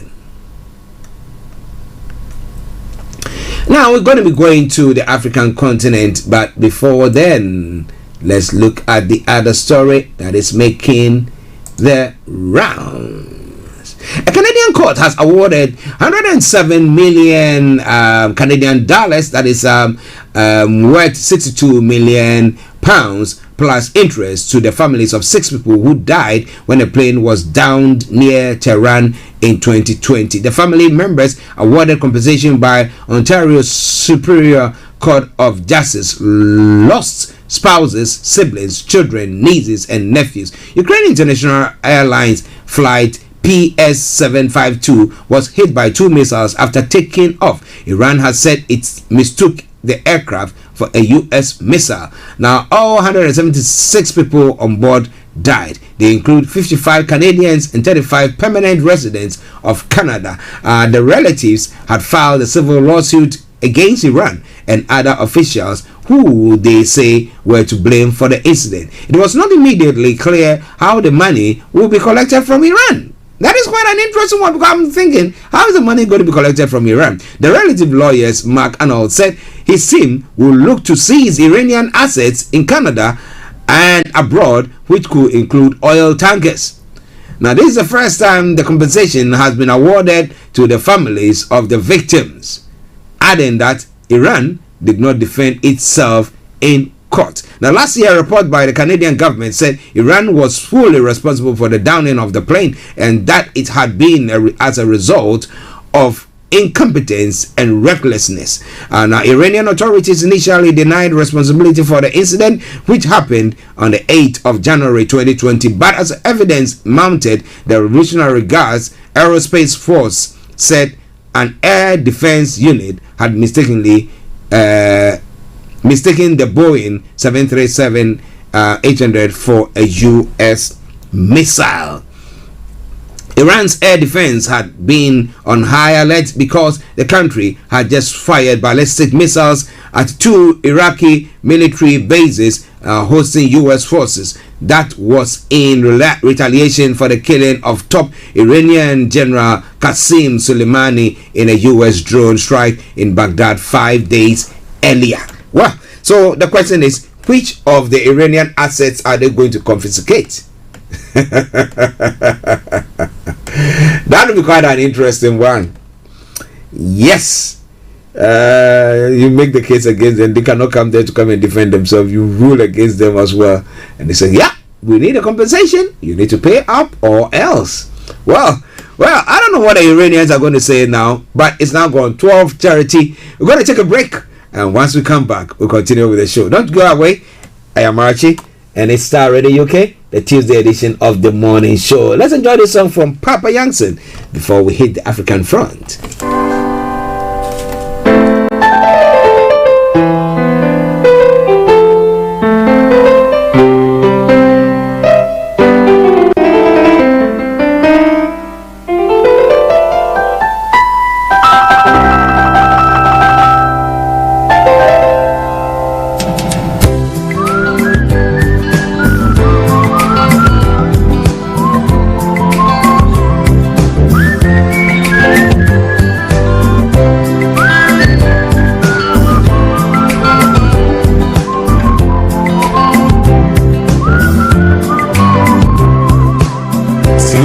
Chen mambo komobi min komo nyina ni de mi do nkwa fontiasi odona mi o ma wonkutonu obi areni wa obotu asisama din wo Osus na mi chen mambo komobi en komo nyina ni de obi anyi wo nyi wo se Slamichen, mami mpogo nkomobi, nkomo nyinara nyite, wasamye masa Semitsunza mimuza miyemumpo Metakindosu mwa Wanyre chichir mami nije Baby tina miche Mami mbonko mubi Mikomo nina nide Mewa pieza mauda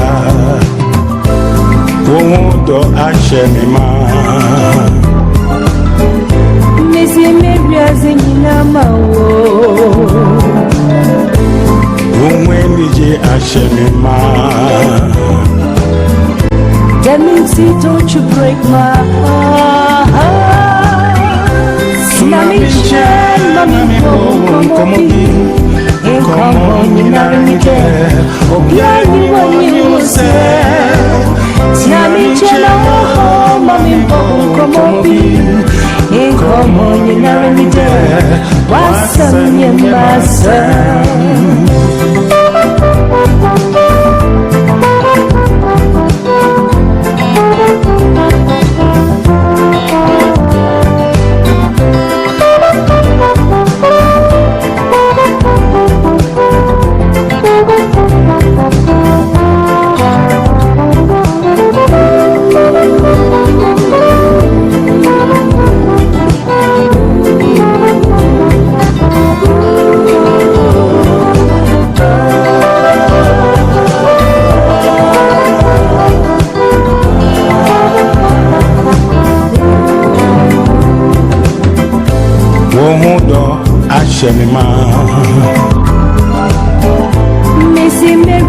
This is Starr Radio UK. All around the world. Starr Radio. Radio to the people. Vibe.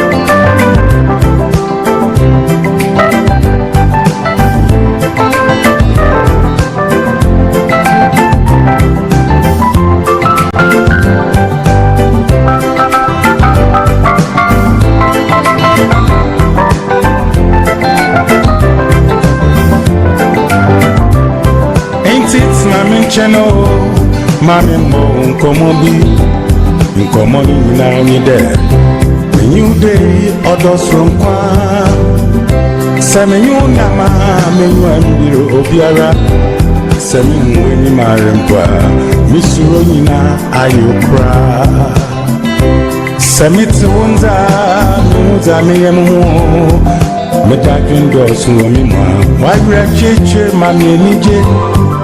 Baby, it's na miche, mami mkomobi, menkomo ninarenide, mewa peza mauda. Sina miche, mami mkomobi.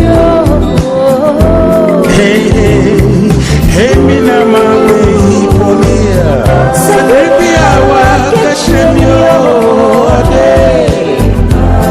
Minde masam yewasam. Tra-la-la, tra-la-la, tra-la-la, hey, hey,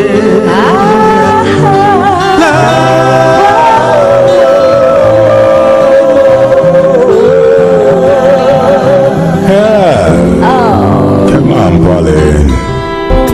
Hi everyone, it's your girl BB Clement, the author of How to Go From Employee to Entrepreneur and the host of your weekly business show, BB Means Business, the show where we discuss everything you ever wanted to know about business but you were afraid to ask. How do I start my business? How do I raise the finance?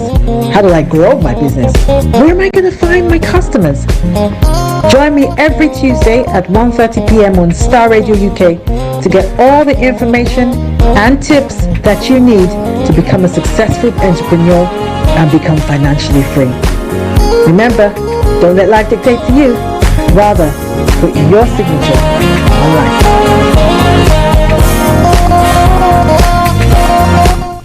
Welcome back to the program. It is Star Radio UK, your favorite African and Caribbean radio station in London.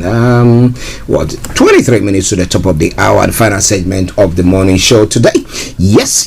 But as I announced earlier on, exactly at 1:30, BB Clement will be coming your way with BB Business, and she will be looking at important business trends for the year 2022.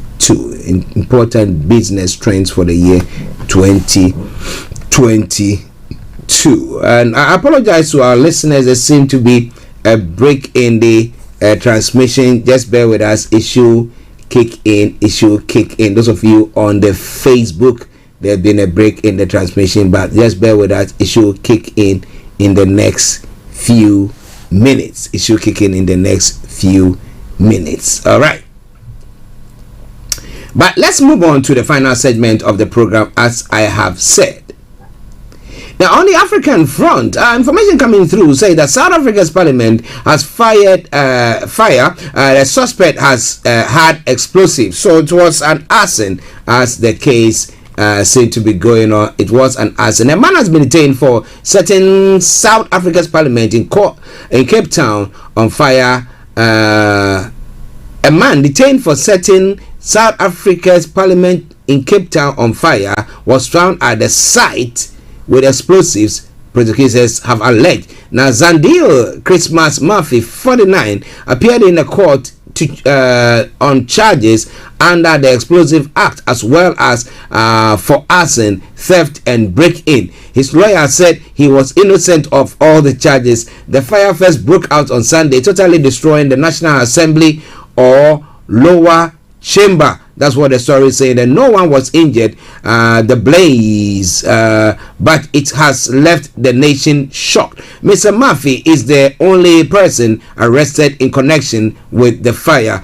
As he arrived in the dock wearing shorts and a creased shirt, he removed his face mask and did 360 degrees turn as cameras flashed. Now, police said Mr. Murphy has been arrested within the parliamentary complex after the fire started, but his lawyer said the wrong person had been detained. The case was postponed for 7 days to allow police to continue with their investigation. Firefighters say they have money to contain the blaze that reignited on Monday. It is all coming away from Star Radio UK. It is your favorite African and Caribbean radio station in London. Just bear with us. Yes, just bear with us whilst we continue with the show. Let's take a quick break whilst I try to get the Facebook transmission back on for you. But enjoy this song whilst I do so.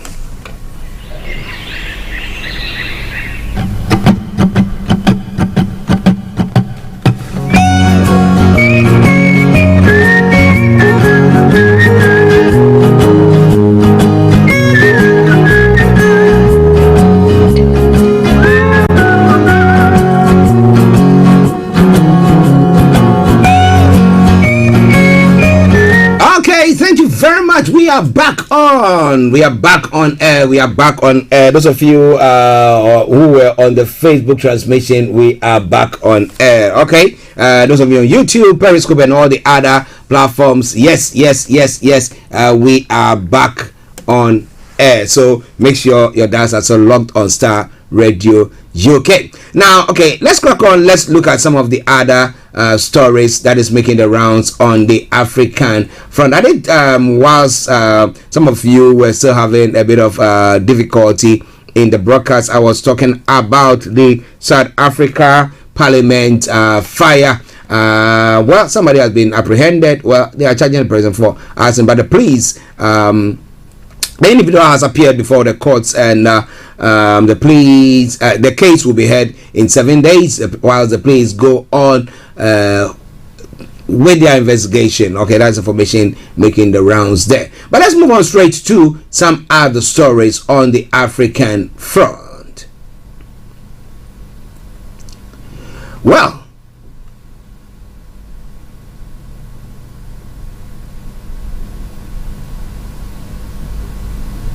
the Sudanese Prime Minister has resigned.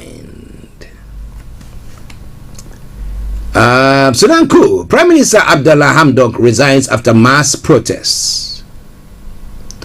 Saying that Sudan's Prime Minister Abdullah Hamdok has resigned after another day of mass protests rocked the capital, Khartoum. Now, thousands marched against a recent deal he had done to share power with the army, who staged a coup in October. Now, chanting power to the people, protesters called for a return to full civilian rule, but military forces again responded with force, leaving 2 people dead. Mr. Hamdok's decision to quit leaves the army in full control.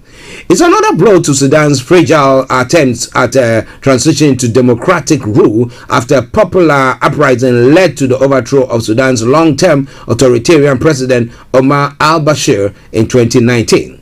In a televised address, Mr. Hamdok said the country was at a dangerous turning point that threatens its whole survival. He said he has tried best to stop the country from sliding towards disaster, but that despite everything that has been done to reach consensus, it has not happened.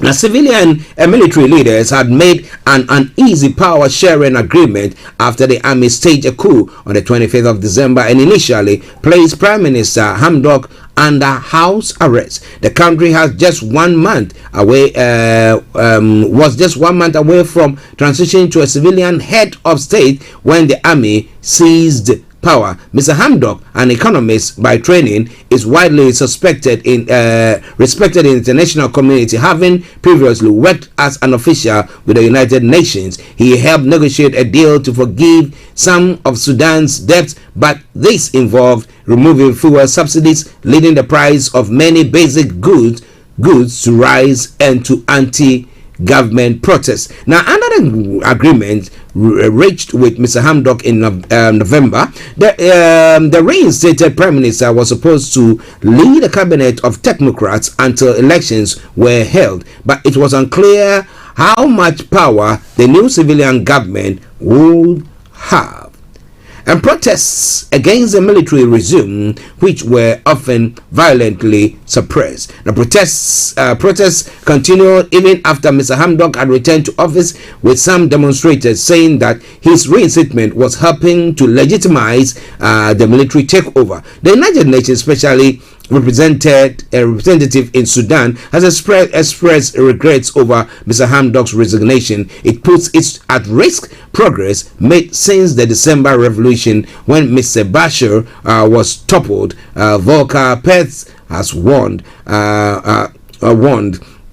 the resignation of Mr. Hamdok showed the military was losing their leverage to get international recognition and popular support. Now, according to a spokesman for the opposition Sudanese Congress Party, it goes further to say, now further protests against the military are planned for Tuesday. Activists have told reporters that people to march to the presidential palace in the capital city until victory is achieved. According to the AFP news agency, now thousands of people were on the streets of the capital Khartoum and the city of Omdurman on Sunday, chanting and calling on the military to leave politics. More than 50 people have been killed during the protests since the coup, including at least two on Sunday, according to the pro-democracy Sudan Central Doctors Committee. Coup leader Abdel Fattah al-Burhan has defended last October's coup, saying the army had acted to prevent a civil war. He says Sudan is still committed to the transition to civilian rule, with election plan for July 2023. Well, interesting there.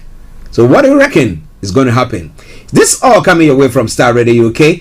14 minutes to the top of the hour at the time. The morning show, the program that is 14 minutes to the end of the program. Well, the 10 Tunisia former minister is suspected of terrorism. Let me bring you a headline of that quickly. In Tunisia, the interior minister announced that detained former Justice Minister Noureddin Biri is suspected of terrorism. Now, Biri from the Islamic-inspired Ennahda party was detained last Friday. Interior Minister Tawfiq Chavdin accuses the former minister of being involved in terrorism and money laundering activities. According to what the public prosecutor has confirmed, that there are suspicions of terrorism related to the case and in alignment with the law 26 of the year 2015, dated August 7, 2015, concerning the fight against terrorism and money laundering, are had to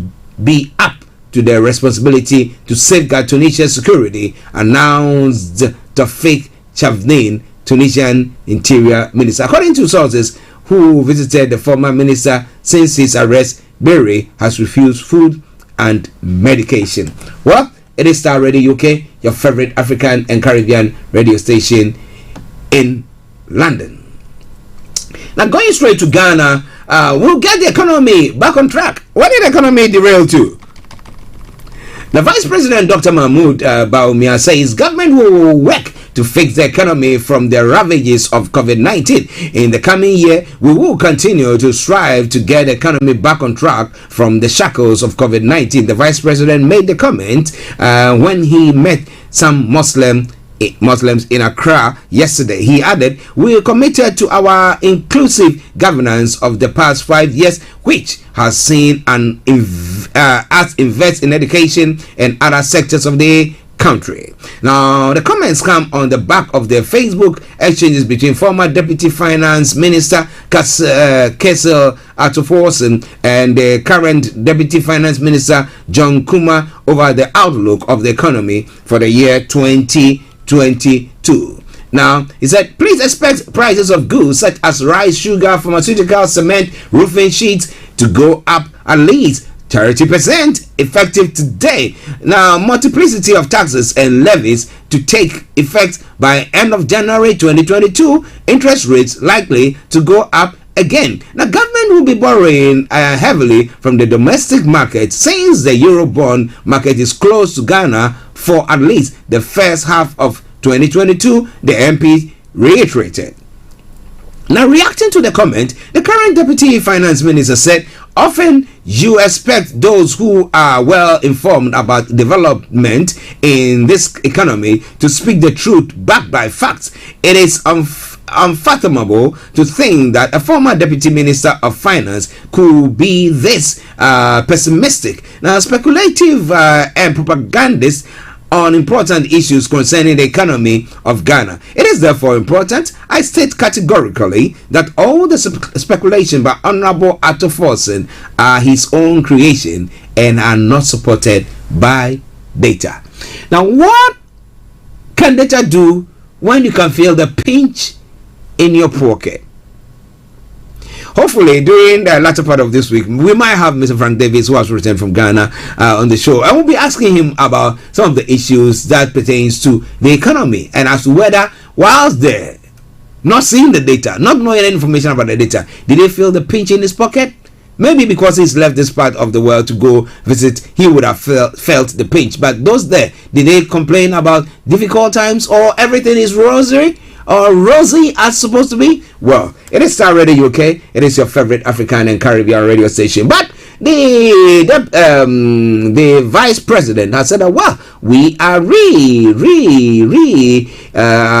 aligning the country or putting the country back on track. Indeed, the economy is expected to grow at 4.9% even with ravaging COVID-19. The government is turning around the economy back to the era of high growth before COVID-19 pandemic came to our shores.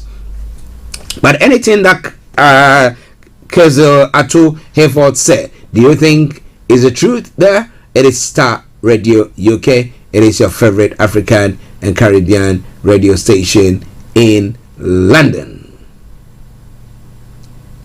Well, with COVID, the former president John Mahama said that let's pray for health workers. The former president John Mahama has warned Ghanaians in his New Year's message to be health conscious as COVID-19 positive cases increases. Mr. Mahama disclosed that many people are nursing colds and flu-like symptoms, but all prayers must be in the direction of our health workers so that we will see them able to help fight or combat this COVID-19 infection, especially the Omicron variant. Yeah, it's all coming your way. Now, interestingly, that wasn't all that he said there, but he said, if you can't do the job, give way, Mahama to Akufo-Addo.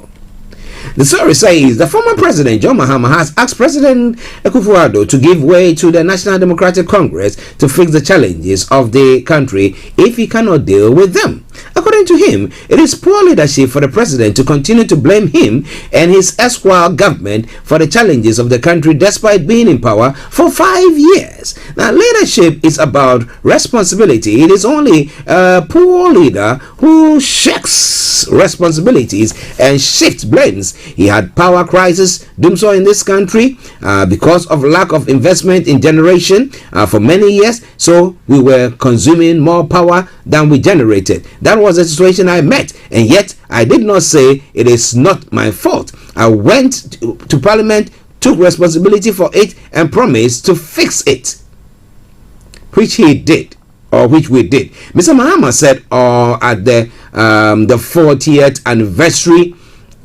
commemoration of the 31st December revolution in Accra last Friday. He stressed that today somebody, meaning the president, claims he inherited a weak economy which he hasn't been able to be responsible for 5 years on. It's always about Mahama and NDC. If we, or if he, Nana Addo Dankwa, cannot do the job, he should give way for the NDC to do it for you. I remember back in the day when there was that saying that they say that, well, boys are bred, boys are tired, and therefore boys are exhausted, and therefore the MPP were saying that let us come in and give a hand. But you know, we always have our leaders going on this part where they say, you know what? Well, the other government, the erstwhile government didn't do that much, so we have come in and we are laying the foundation again. So we keep on laying foundation, every day we go, and then 5 years, someone, or 4 years after that, somebody comes and lays the foundation, or 8 years after that, somebody comes and lays another foundation, and you ask yourself, so when are we going to take off? Well, it is already UK. It is 6 minutes to the top of the hour, and that's 6 minutes to the end of the program. Let me see whether I can bring you one other story before we bring the program to a close. It's all coming your way from Starr Radio UK, your favorite African and Caribbean radio station in London.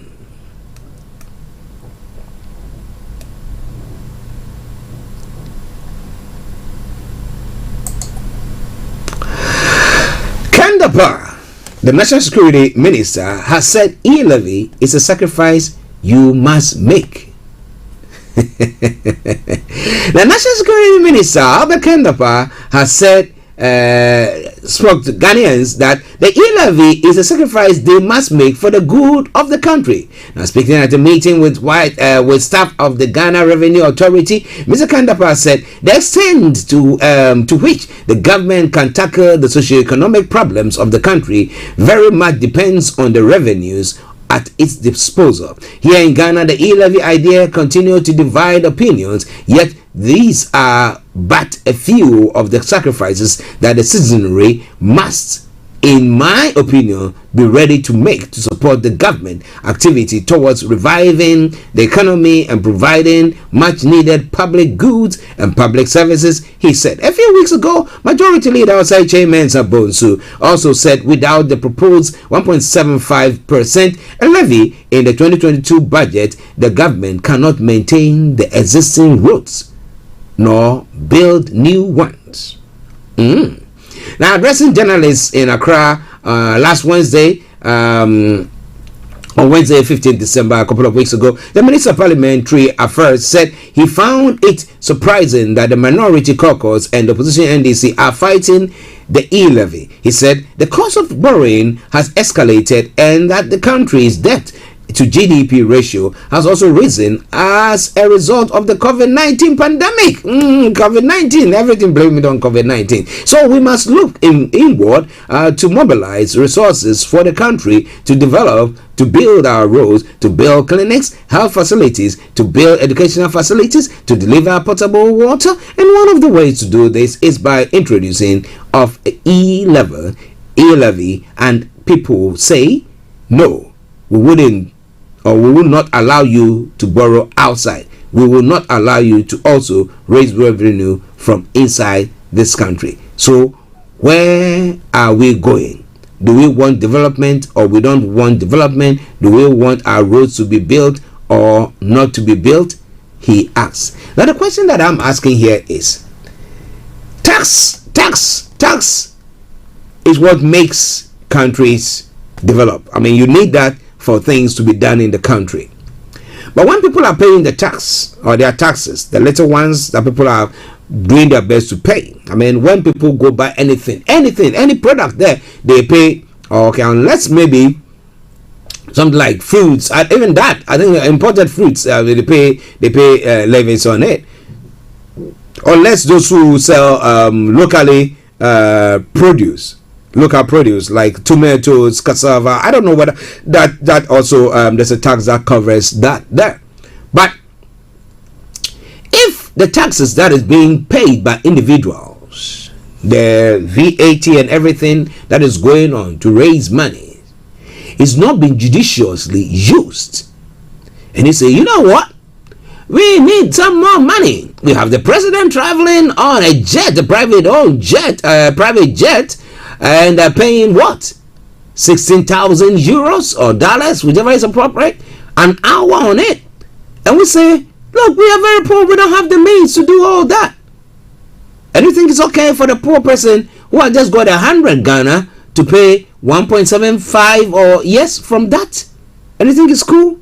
Well, I rest my case for the day. And I hope that wherever you have been listening to me from, you will be thinking through this or making sense about whatever that has been said today. It's been a pleasure coming your way once again. Without you, I'll not be able to be here, as I say all the time.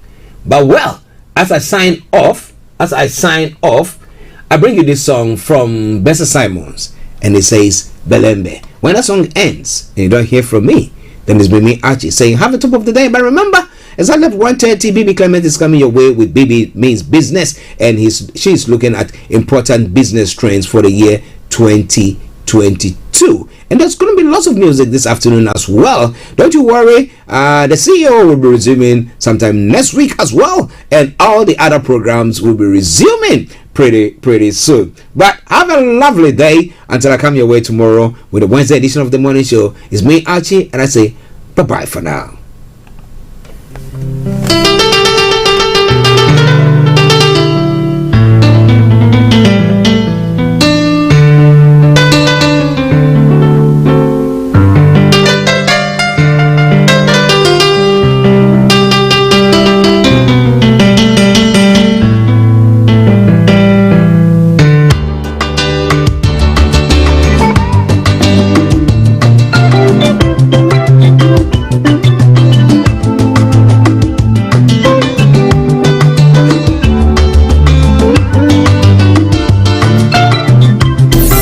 Thanks for listening.